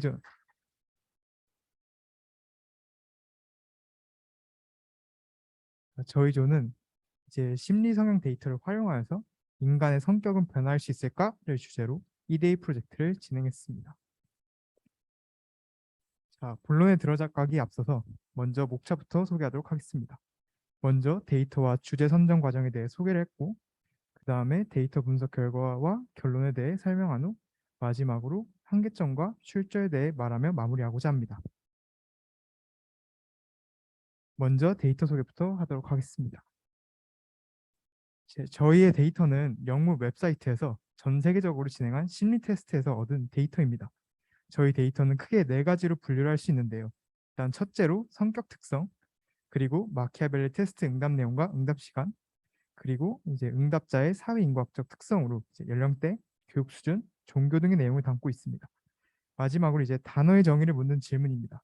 실존하는 단어와 허구인 단어의 의미를 물어봄으로써 이제 응답자가 정말 진실되게 대답을 했는지 판단하기 위한 질문입니다. 자, 이제 방금 말씀드렸던 데이터 구성에 대해 보다 자세하게 소개하도록 하겠습니다. 먼저 성격 특성입니다. 이는 이제 대표적인 심리 지표 중 하나인 빅5 관련 질문인데요. 이는 이제 외향성, 친화성, 성실성, 신경성, 개방성 이렇게 총 5가지 요인으로 사람의 성격을 측정하면서 또 이 각 요인당 2개의 문항이 있어서 총 10개의 문항으로 구성되어 있습니다. 다음으로 이제 마키아벨리 성향 응답 내용과 응답 시간입니다. 마키아벨리주의는 이제 국가의 발전과 인민의 복리 증진을 위해서 어떠한 수단이나 방법도 허용된다는 그런 이념이고요. 심리학에서는 이제 개인적인 욕구의 충족을 위해 남을 속이거나 조종하려는 욕구를 의미합니다. 한마디로 말해서 이제 개인의 성공을 위해 되게 이기적인 마음을 가지고 있는 성향이라고 볼 수 있습니다. 자, 다음으로 이제 응답자의 사회인과학적 특성입니다. 일단 저희는 이 데이터를 그대로 사용하지 않았고 좀 더 정확한 분석을 위해 약간의 수정을 거쳤는데요. 일단 그 연령대 데이터를 보시면 이제 50대, 60대, 70대 이상은 되게 적어요. 그래서 이게 정확한 분석이 불가능할 것 같아서 이 5, 60, 70대를 하나로 합쳤고요. 또 이제 형제자매 수 같은 경우에는요. 막 100만 명이 넘어간다 이런 응답을 하는 사람이 있어요. 그래서 저희가 일단 그 한 자릿수 저희가 이제 13명 이상을 제거한 이유가 이제 13명 이상부터는 그렇다고 응답한 사람이 굉장히 적었어요. 그래서 실제로 아마 존재하지 않을 것 같다 생각해서 13명 이상은 제거했고 또 이제 6명에서 12명 같은 경우는 이제 아까 50대 이상을 하나로 묶은 것 같이 데이터가 부족해서 이렇게 하나로 묶었습니다. 이제 그 외의 변수들은 교육 수준, 민영이 거주 지역, 혼인 상태 그리고 여기 나타나 있는 데이터 말고도 모국어가 영어인지 뭐 그런 것들이 있습니다. 네, 이렇게 저희가 심리 성향 데이터에 대해 알아보았는데요. 네, 저희가 데이터 분석에 사용한 심리 성향 데이터는 다음과 같은 장점을 가지고 있습니다. 일단 먼저 응답자 개개인의 구체적인 특징을 포함하고 있습니다. 그리고 심리 관련 설문 응답에 대한 전체적인 분포나 점수 자체를 볼 수 있습니다. 그리고 이와 더불어 구체적인 사회인과학적 특징들에 대해 기반한 성격 및 심리 분석이 가능합니다. 다음으로 저희가 주제를 선정하게 된 경우에 대해 말씀드리도록 하겠습니다. 아마 요즘 여러분들께서 2030 혹은 MZ세대라는 단어를 많이 들어보셨을 거예요. 실제로 2030 혹은 MZ세대를 키워드로 작성한 기사들이 많이 존재합니다. 이들은 이제 저희가 방금 말씀드렸던 2030 혹은 MZ세대를 한 그룹으로 묶어서 해당 그룹의 두드러지는 특성을 분석한 내용을 담고 있습니다. 저희 조는 이러한 뉴스를 접하면서 2030 세대에 초점을 두어 해당 그룹의 두드러지는 특성이 무엇인지 파악하고자 했고 이에 앞서 연령대에 따른 성격 특성의 변화를 분석하고자 했습니다. 일단 다음은 연령대에 따른 성격 변화의 한 예시인데요. 해당 문항은 이제 빅5의 요소 중 하나인 신경성에 대해 파악하는 문항입니다. 이제 여기 그래프를 보시면 그 왼쪽에 있는 것은 오른쪽에 있는 것은 이제 응답 비율을 나타낸 것이고요. 그리고 왼쪽에 있는 것은 이제 평균을 나타냅니다. 점수에. 그래서 1부터 7까지 있는데요. 7일수록 강하게 동의하는 것이고 1일수록 비동의하는 것입니다. 여기 일단 두 그래프를 보시면요. 이제 연령대가 높아질수록 이제 불안한 성격에 동의하지 않는 비율이 증가하고 또 연령대가 높아질수록 자신이 되게 안정된 성격이라고 답하는 비율이 증가했습니다. 즉 한마디로 이제 연령대가 높아질수록 신경성이 줄어든다는 것을 알 수 있습니다. 저희가 그래서 왜 이런 결과가 나온지 분석해 보았는데요. 일단 통계청 자료에 따르면 이제 나이가 많아질수록 범불안장애 발병률이 줄어든다고 합니다. 그리고 이제 시카고 대학의 연구를 찾아봤는데요. 대다수가 노인이 될수록 이제 덜 신경적이고 유해진다고 합니다. 자, 이제 다음으로 연령대에 따른 빅5 문항에 대해 전체적으로 살펴보도록 하겠습니다. 초록색은 연령대에 따라 성격 특성의 변화가 유의미한 정도를, 노란색은 연령대에 따라 성격 특성의 변화가 보이긴 하지만 강하지 않은 것을 나타냅니다. 해당 표를 보면 전반적으로 모든 문항에 대해 연령대에 따른 변화가 있다는 것을 알 수 있습니다. 그리고 이제 이 5개의 요소를 다시 살펴보면 일단 외향성부터 신경성까지 다 나이에 영향을 받습니다. 외향성과 친화성 그리고 성실성 같은 경우는 나이가 증가할수록 같이 증가하고 신경성 같은 경우는 감소한다는 것을 알 수 있습니다. 그리고 이제 경험에 대한 개방성 같은 경우는 나이가 증감에 따라 증가하긴 하지만 개방성도 좀 그 변화가 다른 것에 비해 미약하다는 것을 알 수 있습니다. 저희가 그래서 이러한 그 결과에 대해 느낀 것이 이제 2030에 두드러지는 특성은 존재하지 않는다는 것을 깨달았고요. 오히려 그냥 연령대가 증감에 따라 되게 일정한 증가 혹은 감소하는 경향이 있다는 것을 파악했습니다. 저희가 그래서 왜 그런지 논문 하나를 찾아보았는데요. 저의 예상과 달리 이제 여러 문화권에서 성격 특성을 조사해 봤대요. 그랬더니 다 분포가 비슷하게 나오고 변화 역시 되게 비슷하게 나왔다고 합니다. 그리고 이 이유가 환경적인 요소가 아니라 저의 성격은 되게 유전적인 것과 관련이 크다는 것을 알 수 있었습니다. 일단 방금 연구에 따르면 저희의 성격은 되게 유전적인 요소가 강하다는 것을 알 수 있어요. 하지만 저희가 살면서 느끼잖아요. 분명히 환경적인 요소가 저희 성격에 영향을 미쳐요. 그래서 저희는 어떤 것이 환경적인 성격에 영향을 미치는 환경적인 요소가 있는지 알고자 했습니다. 그래서 저희가 데이터 분석을 해봤는데요. 그래서 그 총 4가지 후보를 꼽았어요. 교육 수준, 그리고 혼인 상태, 형제 자매수, 마지막으로 유년기 거주 지역에 대해 찾아봤습니다. 일단 저희의 프로젝트 타임라인은 다음과 같은데요. 일단 이것은 넘어가도록 하겠습니다. 자, 다음으로 데이터 분석 결과에 대해 발표하도록 하겠습니다. 첫째로 교육 수준입니다.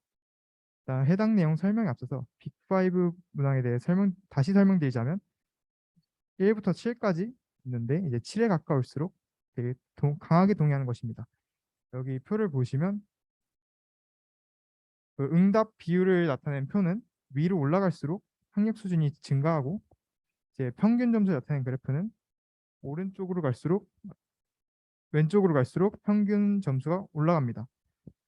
즉 한마디로 교육 수준이 높을수록 이제 본인이 신뢰할 수 있는 성격의 소유자라는 것에 동의하는 비율이 높은 것으로 알 수 있었습니다. 제가 그래서 왜 그런지 논문 하나를 찾아보았는데요. 그냥 대학교 안에서도 학년이 증가함에 따라 이 자기 조절 능력이 높아지는 것을 볼 수 있었습니다. 즉 학력이 높을수록 자기 조절 능력이 뛰어나는 것을 알 수 있고, 그리고 또 아는 것이 많잖아요. 학력이 높을수록. 그렇기 때문에 본인을 신뢰할 수 있는 성격으로 판단한다고 봤습니다. 다음으로 이제 자기 자신을 무질서하고 부주의하다고 보는 질문이 있었는데요. 이 역시 교육 수준의 영향을 받았습니다. 교육 수준이 높을수록 비동의한다는 것을 보실 수 있는데요. 이와 관련된 연구를 찾아보았더니 학교 환경이 깨끗할수록 되게 교육 수준이 올라간다는 것을 알 수 있었어요. 그렇기 때문에 학력이 높을수록 오히려 되게 깨끗하고 정돈된 환경에서 공부했을 확률이 크다고 봐서 그 무질서한 정도가 떨어진다고 봅니다. 다음으로 이제 영향을 받지 않는 성격 특성도 찾아봤는데요. 자기 자신의 활발하고 이제 열정적으로 보는 정도는 학력과 무관한 것으로 나왔습니다. 다음으로 이제 살펴볼 환경적 요인은 형제자매 수입니다. 일단 이 요인에 영향을 받는 성격 특성으로는 이제 자기 되게 불안해하고 화를 내는 그런 성격인데요. 아무래도 여기 표를 보시면 형제자매 수가 많을수록 이런 되게 화를 내거나 이런 성향이 줄어드는 것을 볼 수가 있어요. 저희가 생각하기로는 사람이 많을수록 서로 간 타협이 굉장히 중요하잖아요. 그렇기 때문에 이러한 성향이 줄어드는 것으로 파악을 했습니다. 그 다음으로 영향을 받는 성격 특성으로 이제 침착하고 안정된 그런 성격이 있는데요. 일단 형제자매가 많다 보면 어린 시절부터 많은 사람들과 관계를 맺게 되잖아요. 이러한 환경이 이제 의지할 수 있는 사람이 점점 많아짐에 따라 되게 침착해지고 안정되게 만드는 것으로 봤습니다. 다음으로 이제 영향을 받지 않는 성격 특성인데요.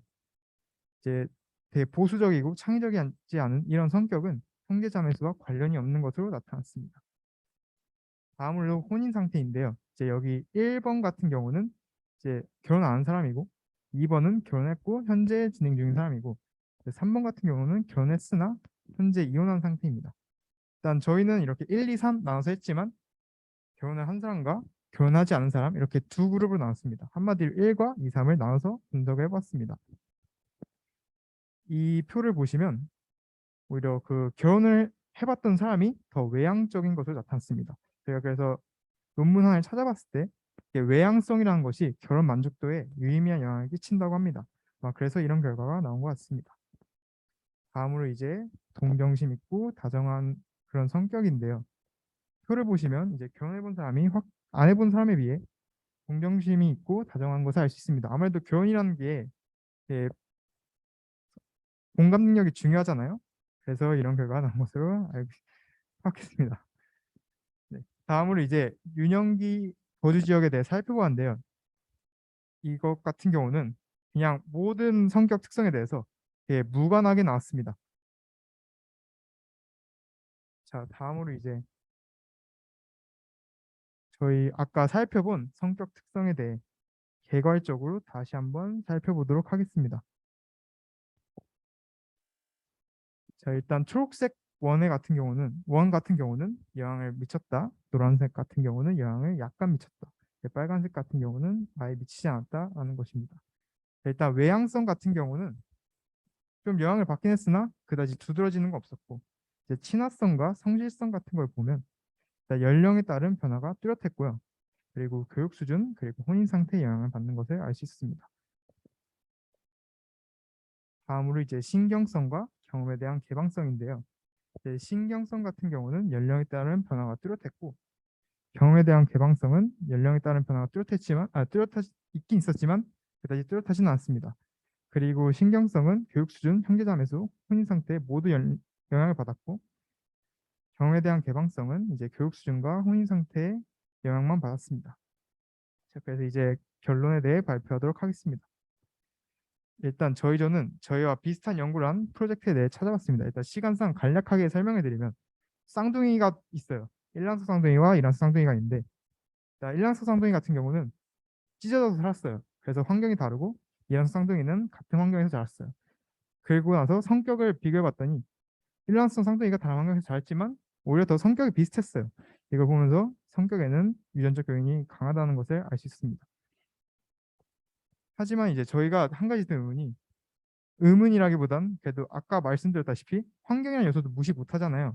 그래서 환경적인 요소가 존재하는지 한번 찾아봤는데요. 이 성격이라는 게 또 취업과 고용 상태, 그리고 직업의 적성과 소득, 그리고 승진 여부, 이혼율, 사회적 성취에 영향을 받는다고 되어 있습니다. 또 여기에 영향을 주기도 하고요. 그래서 저희는 결국 이 네 가지 항목이 정말 중요하잖아요. 그래서 이에 되게 적합한 성격을 가지는 게 중요해요.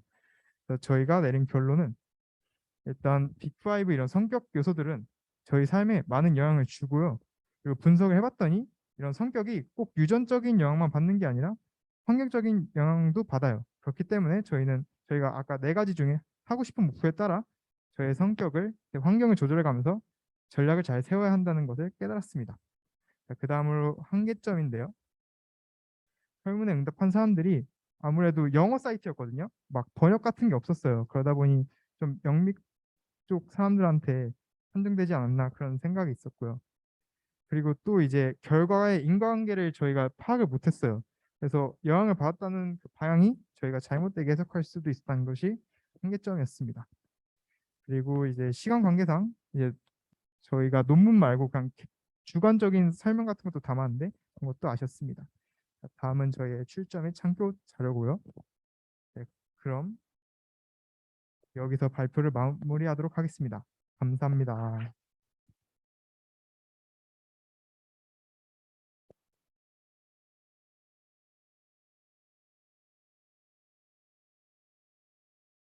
네, 발표 되게 잘 들었습니다. 일단 데이터셋 특성상 굉장히 직관을 끌어내기 어려운 데이터였을 텐데 고생을 많이 하신 게 느껴졌고, 그리고 그러한 상황에서도 어떻게든 일정한 그 카테고리화를 시켜가지고 마크를 먹이시고, 그래서 어떤 경향성이 보인다 이렇게 해서 결론에 도달하신 다음에 거기에다가 근거가 모자랄 수 있으니까 거기다 논문을 또 이렇게 넣어주신 부분에서 굉장히 노력이 느껴졌다고 생각이 듭니다.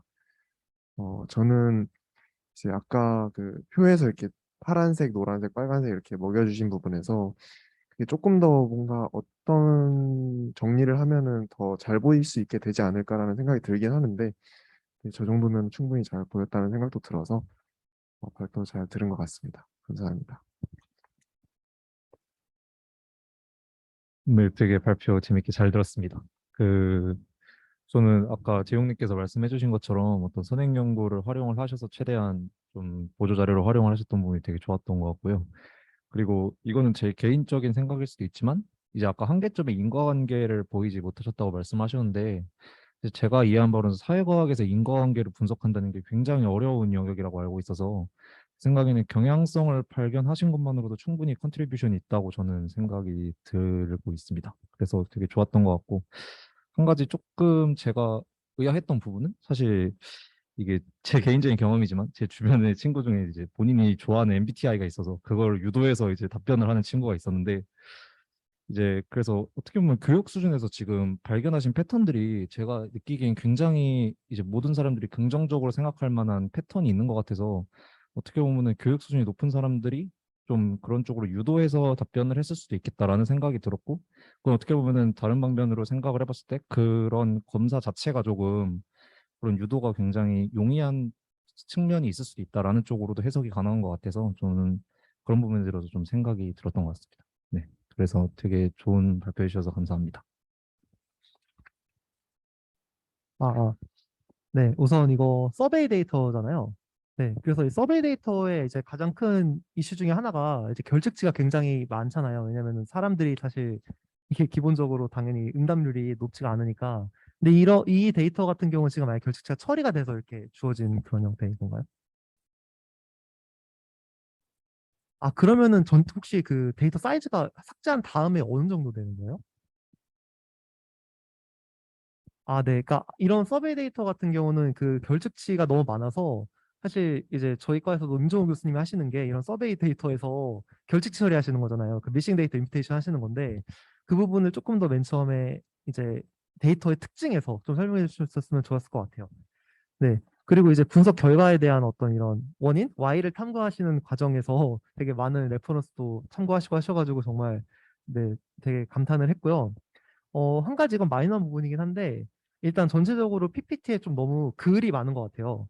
네. 그래서 약간 어차피 발표를 하실 거잖아요. 저희가 PPT를 보고 보는 게 아니라 이제 그 발표자분의 발표를 듣고 저희가 내용을 파악하는 거기 때문에 필요 최소한의 이제 내용만 적어 두시고 그다음에 좀 시각적인 결과 위주로 말씀해 주셨으면 좋았을 것 같고 그리고 이거는 이제 한계점에서도 말씀해 주신 부분이긴 한데 저 인과관계를 보이는 게 사실 굉장히 빡센 부분이잖아요.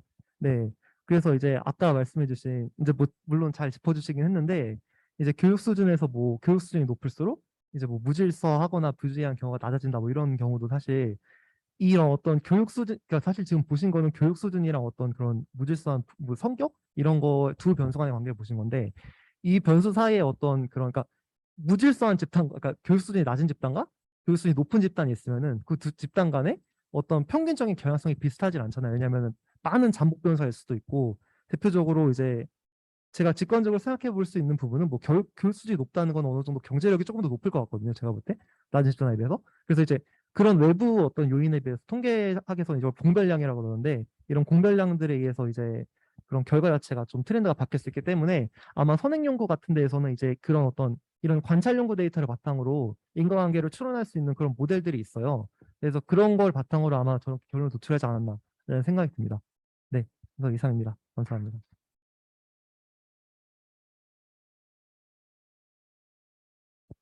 네, 그 혹시 질문 있으신 분 있으면 질문해 주시면 감사하겠습니다. 네, 해주시죠.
네, 그 더 질문 있으신 분 있을까요?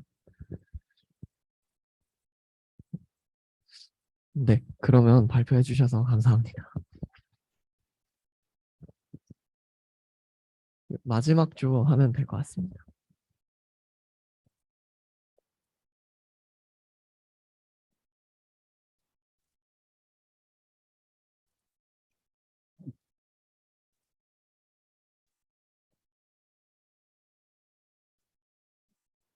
아, 네.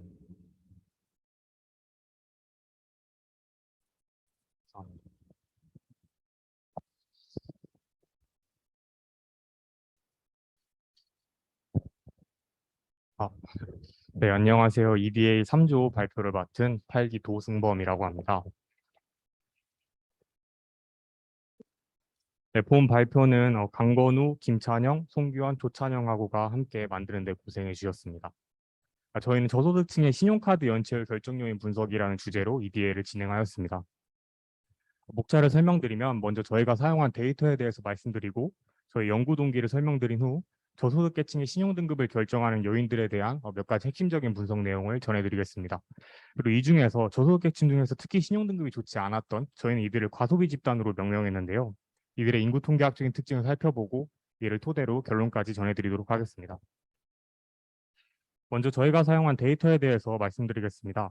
저희가 사용한 데이터는 발음이 정확한지 모르겠는데요. 송시탕사라는 곳에서 만든 신용카드 연체율 데이터였습니다. 표본은 총 26,458개의 관측치를 가지고 있고 성별이나 학력, 연봉과 같은 개인정보와 연체 등급을 포함한 20개의 칼럼으로 구성되어 있었습니다. 방금 26,000여 개의 데이터를 갖고 있다고 말씀을 드렸지만 한 개인에 대해서 고유한 인덱스가 부여된 것은 아니었습니다. 그러니까 다시 말해서 한 개인이 신용카드를 여러 번 발급받은 경우에는 각각의 카드에 대해서 개인이 이제 중복돼서 데이터셋 내에 등장하게 됩니다. 그래서 저희는 한 개인을 데이터셋 내에서 추적해서 한 개인마다 고유한 아이디를 부여하고자 했는데요. 그 방법을 설명드리면 개인마다 성별이나 나이, 학력과 같은 한 사람이 하나의 값밖에 가질 수 없는 칼럼들을 추출하고 해당하는 칼럼들이 모두 같은 값을 가지면 한 개인이라고 보고 아이디를 부여하였습니다. 특히 이때 개인의 신용등급을 어떻게 처리할 것인가가 문제였는데요. 말씀드렸다시피 카드를 여러 번 발급받은 경우에는 각각의 카드에 대해서 이제 여러 개의 신용등급이 존재하게 되는데 이 경우에는 그 고유한 아이디를 기준으로 신용카드들한 그 신용등급의 평균을 계산하였습니다. 이 신용등급의 핵심적인 변수인 만큼 조금 더 살펴보겠습니다. 우선 신용등급 같은 경우에는 원 데이터에서는 0, 1, 2의 디스크리트한 분포를 가지고 있었습니다. 하지만 말씀드린 바와 같이 이제 고유한 아이디마다 여러 개 신용카드를 갖고 있으면 그 등급들의 평균을 내면서 이렇게 연속적인 분포로 바뀌게 되었습니다. 그리고 0, 1, 2 중에서 2로 갈수록 신용등급이 좋지 않은 것입니다. 그래서 보시면은 신용등급이 좋지 않은 2에 더 많은 사람들이 몰려 있다는 것을 확인하실 수 있고 평균은 1.54 정도, 표준 편차는 약 0.58 정도입니다. 이를 기반으로 1차적인 분석을 진행해 보았습니다. 먼저 우리가 어떤 개인의 신용등급을 결정하는 요인을 꼽으라고 한다면 통상적으로 그 사람의 소득에 대해서 생각을 하게 될 텐데요. 그래서 소득이 높다면 그 사람의 신용등급이 좋을지 살펴보았습니다. 지금 보여드리고 있는 것은 X축은 10개의 분위로 나눈 소득 분위이고 오른쪽으로 갈수록 소득이 높아지는 것입니다. 그리고 Y축은 해당하는 클래스에서의 평균적인 신용등급이고요. 하지만 보시는 바와 같이 소득이 높아진다고 해서 신용등급이 좋아진다라든지 이런 경향을 전혀 발견할 수가 없었습니다. 왜 이런 현상이 나타났는지 우리가 일반적으로 소득이 낮아질 때 신용등급이 안 좋아진다고 생각을 하는 데 있어서는 지출은 일정한데 소득이 줄어드니까 신용등급에 뭔가 문제가 생길 것이다 이렇게 생각을 하는 거겠죠. 하지만 일반적으로 소득이 줄어들게 되면 그에 따라서 신용 수요도 비례해서 줄어들기 때문에 만약에 그렇다면 소득이 낮다 해서 꼭 신용등급이 악화될 이유가 없을 것입니다. 그렇다면 소득이 줄어들면 지출이 줄어든다는 것도 사실인지 한번 확인해 보고자 했습니다. 이때 신용 수요를 대리하는 변수로서 주택 보유를 사용했습니다. 먼저 X축은 마찬가지로 소득 분위이고 Y축은 해당하는 클래스에서 주택 보유 비율입니다. 하지만 보시다시피 소득이 높아진다고 해서 신용수가 늘어난다, 그러니까 주택 보유 비율이 늘어난다와 같은 경향을 발견할 수가 없었습니다. 아무래도 주택 같은 경우에는 필수제이기 때문에 소득이 높으면 보유하고 있는 주택의 가격이 높아질 수는 있지만 보유하는 것 자체에는 큰 상관이 없는 것으로 보입니다. 하지만 이 신용 수요를 차량 보유 여부를 가지고 체크했을 때는 경향성을 발견할 수가 있었습니다. X축은 소득 분위이고 Y축은 해당하는 클래스에서 자동차 보유 비율입니다. 보시는 바와 같이 소득이 낮아지면 자동차 보유 여부를 측정한 신용 수요도 줄어든다는 것을 확인할 수 있었습니다. 지금까지 발견한 내용을 요약해 전해드리자면 소득이 낮아진다고 해서 신용등급이 악화되는 것은 아니다. 그리고 그 이유는 소득이 낮아지면 신용 수요도 함께 줄어들기 때문이다라는 것을 자동차 보유 여부를 대리 변수로 해서 확인시켜 드렸습니다. 그렇다면 중요한 것은 소득 자체가 아니라 소득 대비 신용 수요가 문제라는 말이 될 것입니다. 그렇다면 저희는 자동차와 같이 신용을 동반해야만 구매할 수 있는 재화들에 대한 수요를 신용 수요를 체크하는 대리 변수로 두고 소득 대비 신용 수요가 신용 등급에 미치는 영향을 확인해 보고자 했습니다. 이를 확인해 보기 위해서 X축은 5개 문위로 나눈 소득 분위이고 연한막 때는 자동차를 갖고 있지 않은 사람, 진한막 때는 자동차를 갖고 있는 사람입니다. 근데 1분위의 경우에는 자동차를 가지고 있는 사람의 신용등급이 높아졌습니다. 그러니까 높아진다는 건 안 좋아지는 거라고 초반에 설명을 드렸는데요. 하지만 이런 효과는 2분위 이상에서는 나타나지 않았습니다. 즉, 신용수요가 높아진다 하더라도 소득이 어느 정도 받쳐주는 상태에선 문제가 없지만 소득이 낮은 상태에서는 뭔가 문제가 발생할 수 있다는 것을 보여주는 그래프입니다. 네, 다음으로는 이 자동차 보유 여부가 아니라 신용카드 발급 횟수를 가지고 신용수요를 체크해 보고자 했습니다. 먼저 신용카드 발급 횟수가 신용수요를 체크하는 대리변수가 될 수 있는지 확인해 보기 위해서 이런 그림을 그려봤는데요. X축은 소득분위이고 Y축은 해당하는 클래스에서 평균적인 신용카드 발급 횟수입니다. 소득이 증가하게 되면 신용카드 발급 횟수도 증가한다는 것을 확인할 수가 있습니다. 만약에 이렇다면 신용카드 발급 횟수를 신용수를 체크하는 대리변수로 사용할 수 있지 않을까 이런 생각을 해보았습니다. 그렇다면은 이 신용카드 발급 횟수를 신용수로 체크를 한다면은 소득이 낮을 때 이 사람이 신용카드를 많이 발급받았다면 뭔가 문제가 있을 것이다. 왜냐하면 소득이 낮은데 신용수가 많은 것이니까 뭔가 문제가 있을 것이다라는 생각을 했는데 X축은 소득분위이고 연한막 때는 신용카드를 적게 발급받은 사람, 진한막 때는 신용카드를 많이 발급받은 사람입니다. 하지만 보시는 바와 같이 모든 소득 분위를 막론하고 신용카드를 많이 발급받은 사람들이 오히려 신용등급이 좋았습니다. 이를 해석하려면 뭔가 인과관계가 거꾸로 되어 있다는 점을 지적해야 할 것 같은데요. 어떤 사람이 신용카드를 많이 발급받았다는 것 자체가 그 사람에 대해서 은행이나 카드사에서 평가하는 신용등급이 좋았기 때문인 것이겠죠. 그래서 신용카드를 많이 발급받을 수 있었던 것이니까요.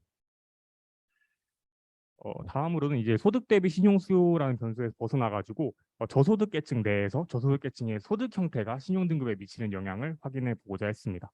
X축은 직업 형태인데요. 왼쪽부터 공무원, 근로자, 상업종사자, 연금생활자로 네 가지로 대분류가 되어 있습니다. 그리고 Y축은 평균 신용 등급이고 이거 전체는 다 저소득계층 내에서 구한 것입니다. 보시면은 공무원의 경우에 큰 차이는 없지만 그래도 다른 클래스들에 비해서 평균적으로 신용 등급이 양호하다는 것을 확인할 수 있고 소득이 낮더라도 직업 형태도 함께 살펴봐야 한다는 것을 보여줍니다. 네, 지금까지 말씀드린 내용을 요약해 보자면 소득 자체가 중요한 것이 아니라 소득 대비 신용 수요가 적정한지 여부가 중요하다는 것이고 또 소득이 낮다 하더라도 직업 형태가 안정적이면 신용 상태가 양호할 수 있다는 점을 짚어드렸습니다. 그렇다면 이 중에서 소득이 낮은데 신용 수요가 좀 과하게 많았던 즉 과소비 집단은 어떤 사람들이 많은지를 한번 살펴보고자 했습니다. 먼저 8,750여 명의 고유 아이디를 가진 사람들 중에서 소득 하위 40%를 저소득계층으로 정의했습니다. 그리고 그 중에서 자동차를 가지고 있는 36%의 사람들을 과소비 집단으로 보고 그렇지 않은 사람들을 그냥 저소득계층으로 보고 이 두 집단을 비교해 보았습니다. 먼저 과소비 집단의 연령과 성별 분포를 확인해 보시겠습니다. 왼쪽 그래프를 먼저 보시면 X축은 연령이고요. 주황색은 저소득인데 자동차가 있는 즉 과소비 집단의 연령 분포이고 파란색은 과소비를 하지 않는 그냥 저소득 집단의 연령 분포입니다. 보시면은 주황색 즉 과소비 집단의 경우에는 젊은 층에 좀 더 편중된 분포를 보이고 있습니다. 자동차 보유 여부로 가지고 포착한 과소비는 상대적으로 젊은 연령대에서 자주 관찰되는 현상이었습니다. 오른쪽 그래프는 성별 분포인데요. X축은 자동차가 없는, 자동차가 있는, 그러니까 과소비를 하지 않는 것과 과소비를 하는 쪽인데요. 파란색이 여성의 분포이고 주황색이 남성의 분포입니다. 여성의 분포 같은 경우에는 과소비를 하지 않는 쪽에 더 많은 분포를 보이고 있고 남성의 경우에는 과소비를 하는 쪽에 더 많은 분포를 보이고 있습니다. 자동차 보유 여부를 가지고 과소비를 평가한다면 여성보다는 남성에서 더 자주 관찰되는 현상이었습니다. 이 방금 자동차 보유 여부가 성별별로 큰 차이를 보인다는 사실을 보여드렸는데요. 이거를 조금 다른 각도에서 한번 살펴봤습니다. 두 그래프는 모두 소득이 X축이 소득이고 Y축은 자동차를 보유하고 있는 비율입니다. 왼쪽 그래프를 먼저 보시면 전 연령대에 대해서 그린 그래프인데요. 주황색은 남성이고 파란색은 여성입니다. 남성과 여성 모두 소득이 줄어듦에 따라서 자동차를 보유하는 비율이 줄어들고 그 속도에도 큰 차이가 없었습니다. 하지만 오른쪽 그래프는 35세 미만의 젊은 층을 대상으로만 그린 그래프인데요. 이 경우에는 똑같이 남성과 여성 모두 소득이 줄어들면 자동차를 보유하는 비율이 줄어들지만 특히 2분위에서 1분위로 갈 때 남성들이 자동차를 보유하는 그 비율은 줄어드는 속도가 굉장히 느렸습니다. 즉 이 젊은 남성들의 경우에는 돈이 없어도 이 자동차를 포기하지 못하는 그런 동향을 보이고 있습니다. 네, 마지막으로 과소비 집단의 소득 형태와 교육 수준 분포를 확인해 보겠습니다. 왼쪽이 이제 직업 형태의 분포이고요. 주황색이 과소비 집단의 분포이고 파란색이 과소비를 하지 않는 그냥 저소득계층의 분포입니다. 주황색 분포 같은 경우에 즉 과소비 집단 같은 경우에는 근로자들의 좀 더 비중을 많이 두고 있고 그냥 저소득계층의 경우에는 연금 생활자의 더 많은 분포를 보이고 있습니다. 오른쪽으로 오시면 교육 수준의 분포인데요. 이 경우에는 과소비를 하는 집단과 그렇지 않은 집단 간에 큰 차이는 없었고 굳이 차이가 있다면 과소비를 하는 집단이 조금 더 교육 수준이 좋았습니다. 중등교육 미만을 받은 사람들은 더 적었고 고등교육 이상을 받은 사람들이 좀 더 많았습니다. 네, 지금까지 살펴본 내용을 요약해서 전달해 드리겠습니다. 저희가 발견한 것은 크게 세 가지였습니다. 첫 번째는 소득 대비 신용수요의 중요성이었습니다. 소득이 낮다는 것 자체가 중요한 게 아니고 소득이 낮은데 신용수를 너무 과하게 갖고 있지 않은지 그 여부가 중요하다는 것이었고요. 또 신용수요의 대리 변수로서 자동차 보유 여부의 효과성을 확인하였습니다. 두 번째는 고용 안정의 중요성이었습니다. 소득이 낮다 하더라도 뭐 직업이 공무원이라든지 좀 그런 형태가 안정적이면은 신용 상태가 양호할 수 있다는 것을 확인해 보았습니다. 과소비 집단 같은 경우에는 이제 저소득 젊은 남성들에게서 많이 발견되는 현상이었는데요. 물론 이것은 자동차 보유 여부를 가지고 판단했을 때 이렇게 된 것이기 때문에 너무 강하게 해석하는 것은 주의해야겠습니다. 네, 이를 기반으로 액션 플랜까지 소개해 드리고자 합니다. 먼저 카드사의 입장에 관해서 제언을 한다면 신용카드 발급 심사를 할 때 피심사자의 소득 요소만을 보기보다는 소득 대비 신용수요가 적정한지 그리고 또 이 사람 직업 형태가 안정적인지 등을 입체적으로 보아야 리스크 관리 좀 더 효율적으로 할 수 있다는 점입니다. 두 번째로 정부 입장에 관해서 제언을 한다면 소득 대비 신용수의 적정성이나 직업 형태의 안정성을 가지고 금융 어떤 신용 고위험군을 분류하고 이들에 대한 금융 교육이나 대출 규제를 설계할 수 있을 것입니다. 네, 이것으로 발표 마치겠습니다. 들어주셔서 감사합니다.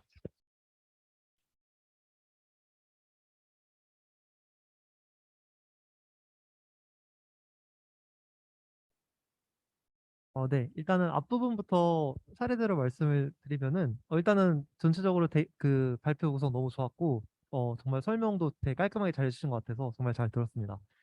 우선은 데이터 전처리 정말 깔끔하게 잘 설명해 주셨던 것 같고 근데 이제 그 신용평균 분포 아까 보여주신 거 있잖아요. 네, 앞부분에 있었는데 네. 네, 그러니까 제가 사실 이런 어떤 이제 신용평가 모형의 이런 도메인에 대한 지식이 별로 없어가지고 그런데 지금 보시면 저게 그 봉우리가 세 개가 있잖아요.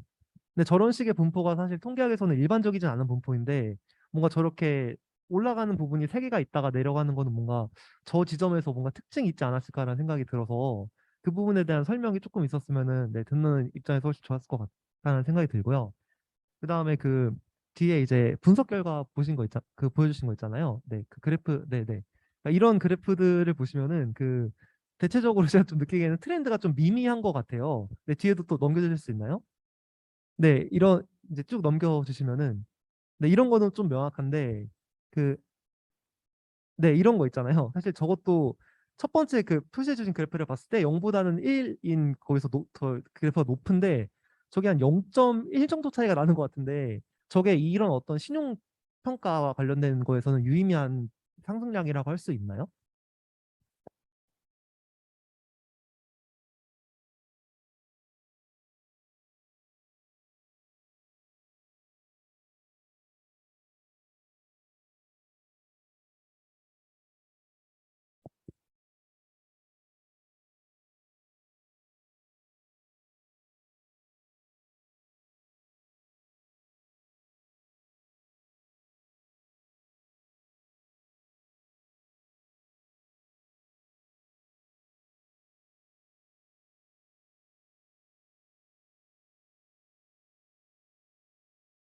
네, 아니요. 이건 제가 이 도메인을 몰라가지고 저도 여쭤본 거라서 네, 괜찮습니다. 네.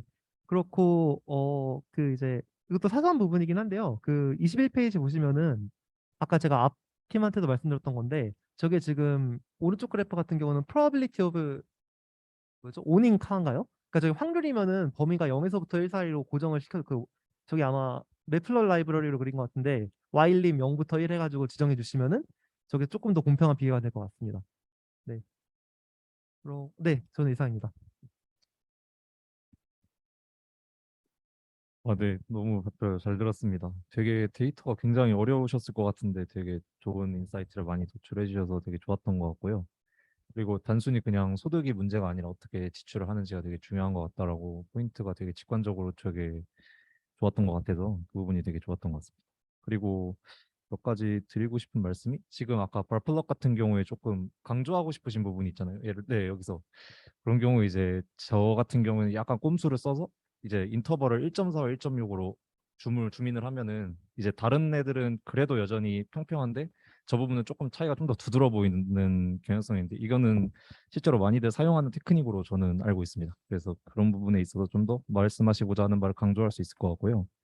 그리고 그 이거는 그 다른 팀분들께도 공통적으로 제가 드리고 싶었던 말씀인데 지금 X축과 Y축 같은 경우에 이제 변수명을 이제 조금 누구나 바로 딱 봤을 때 저게 어떤 것인지 명확하게 이해할 수 있도록 좀 더 쉽게 작성을 해주시는 것도 되게 좋은 방법인 것 같습니다. 그래서 저 같은 경우 예를 들어 국문 발표를 하실 때는 국문으로 둘 다 그냥 따로 뭐 매플러립에서 쓰시는 것도 가능하지만 따로 그냥 PPT에서 입혀서 하시는 것도 되게 가시성을 높일 수 있는 되게 좋은 것 같고요.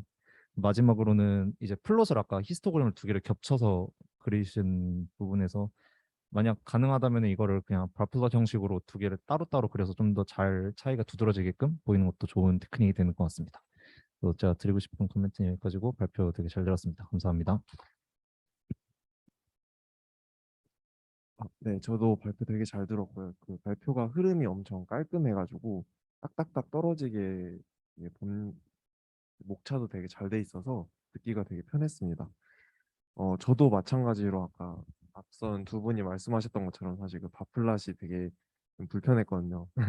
왜냐하면 8페이지를 보여주시면은 8페이지에서는 여기서도 보면은 0.1에서 2씩 차이가 나죠. 근데 이제 관계가 없다고 했으나 뒤에서 14페이지에서는 분명히 더 작은 범위지만 차이가 있다고 했습니다.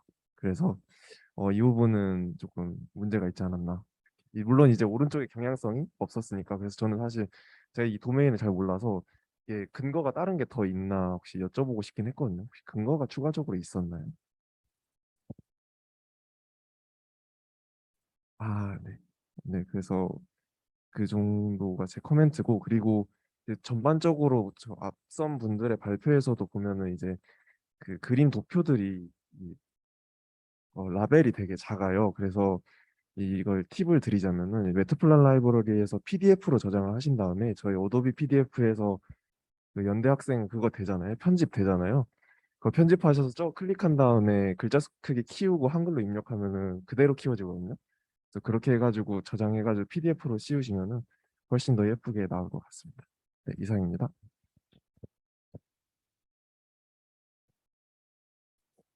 그럼 관련해서 질문 있으신 분들 질문해 주시면 감사하겠습니다.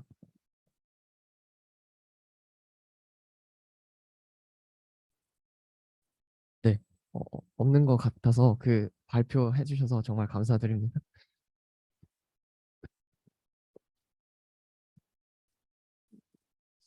네, 그래서 지금 이제 9시인데 저희 늦은 시간까지 우선은 발표 열심히 해주신 그 모든 조들께 한번 박수 한 번만 보내고 싶습니다.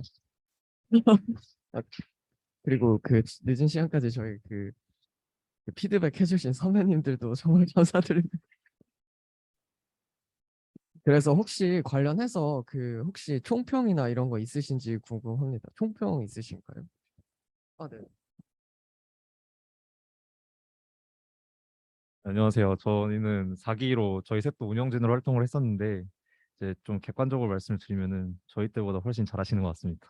그래서 갈수록 좀 학회가 상향 평준화되는 것 같아서 뿌듯하고 네, 대단하다는 생각이 드네요. 다들 정말 고생 많으셨고 네, 학회 활동 다 화이팅 하시길 바라겠습니다. 네. 선우가 말한 것처럼 저희 때에 비해서 너무 잘하신 것 같아요. 그래서 우선 정말 칭찬의 말씀을 드리고 싶고, 그리고 이제 저희가 코멘트 하면서 저 사람들은 뭔데 코멘트를 하지라고 생각할 수 있는데, 사실 저희는 4기라서 저희가 들어갔을 때는 이제 얼럼나이가 그렇게 많지 않았었어요. 근데 그분은 다 이제 학생이시고 이랬는데, 저희는 이제 사실 이분들 대단하신 분들이거든요. 이분은 이제 카이스트 AI 다니시고 저분 연대 컴공에서 이제 완전 엘리트시고 저도 그 통대사 대학원에 혹시 정서영 교수님 아시면은 네, 거기서 랩실에서 이제 공부하고 있고 또 이제 회사도 제가 다니고 있어요. 그래서 뭐 이제 저희 선배들을 적극적으로 써먹으셔서 뭐 약간 진로적인 부분에서 혹시 저희가 조언을 드릴 부분이라든지 아니면 뭐 이제 실무적인 부분에서 저는 이제 회사에서 A/B 테스트라든지 아니면 아까 말씀해 주신 신용평가 관련해서 이제 피처 실렉션 이런 걸 하고 있어요. 네, 그래서 그런 부분에서 저희 선배들이 도움을 드릴 수 있는 부분이 있으면은 언제든지 운영진 톤에서 아니면 뭐 저 개인적으로 연락해 주시면은 아마 저뿐만이 아니라 당연히 다 잘 해주시겠죠? 네. 네, 그래서 너무 고생하셨고 이제 아마 이후로 모델링을 배우시나요?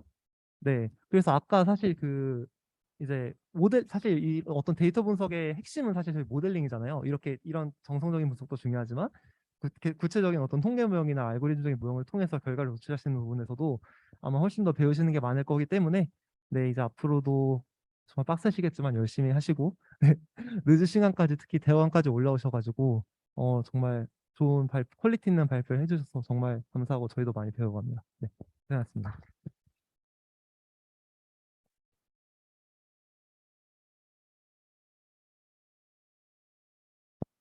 어, 저도 되게 오랜만에 배우관에 올라왔는데 제가 공대에 있어가지고 올라와서 되게 정말 실력이 되게 많이 느신 것 같아요. 여러분들이 그래서 모델링까지도 되게 열심히 하셔가지고 좋은 결과물 만드시고 좋은 경험 쌓으셔가지고 또 이제 이 데사랩을 해서 꼭 통계 분석만 하는 게 아니라 저처럼 뭐 컴공 대학원을 가거나 AI 대학원을 가거나 다양한 방향면이 있으니까 다양한 경험하시고 그리고 하시면서 다른 것 접하시는 것도 놓지 마시고 꾸준히 하셔서 좋은 결과 있으시길 바랍니다. 감사합니다.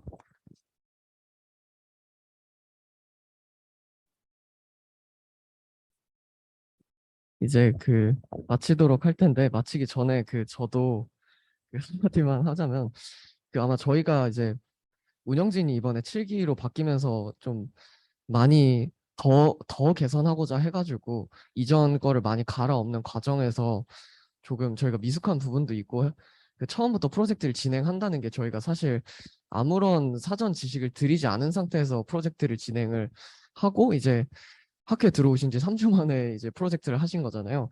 그래서 그런 점에서 이제 3주 전과 지금의 얼마나 많은 발전이 있었는지에 대해서 정말 학회의 그 한 학회원으로서 너무 감사드리고 배울 점이 정말 많다는 말씀을 드리고 싶고요.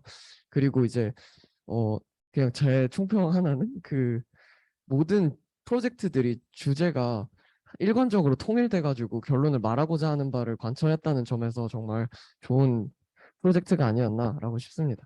그래서 지금을 기점으로 이제 EDA 프로젝트를 마감하고 네, 오늘 세션 마감하도록 하겠습니다. 수고하셨습니다.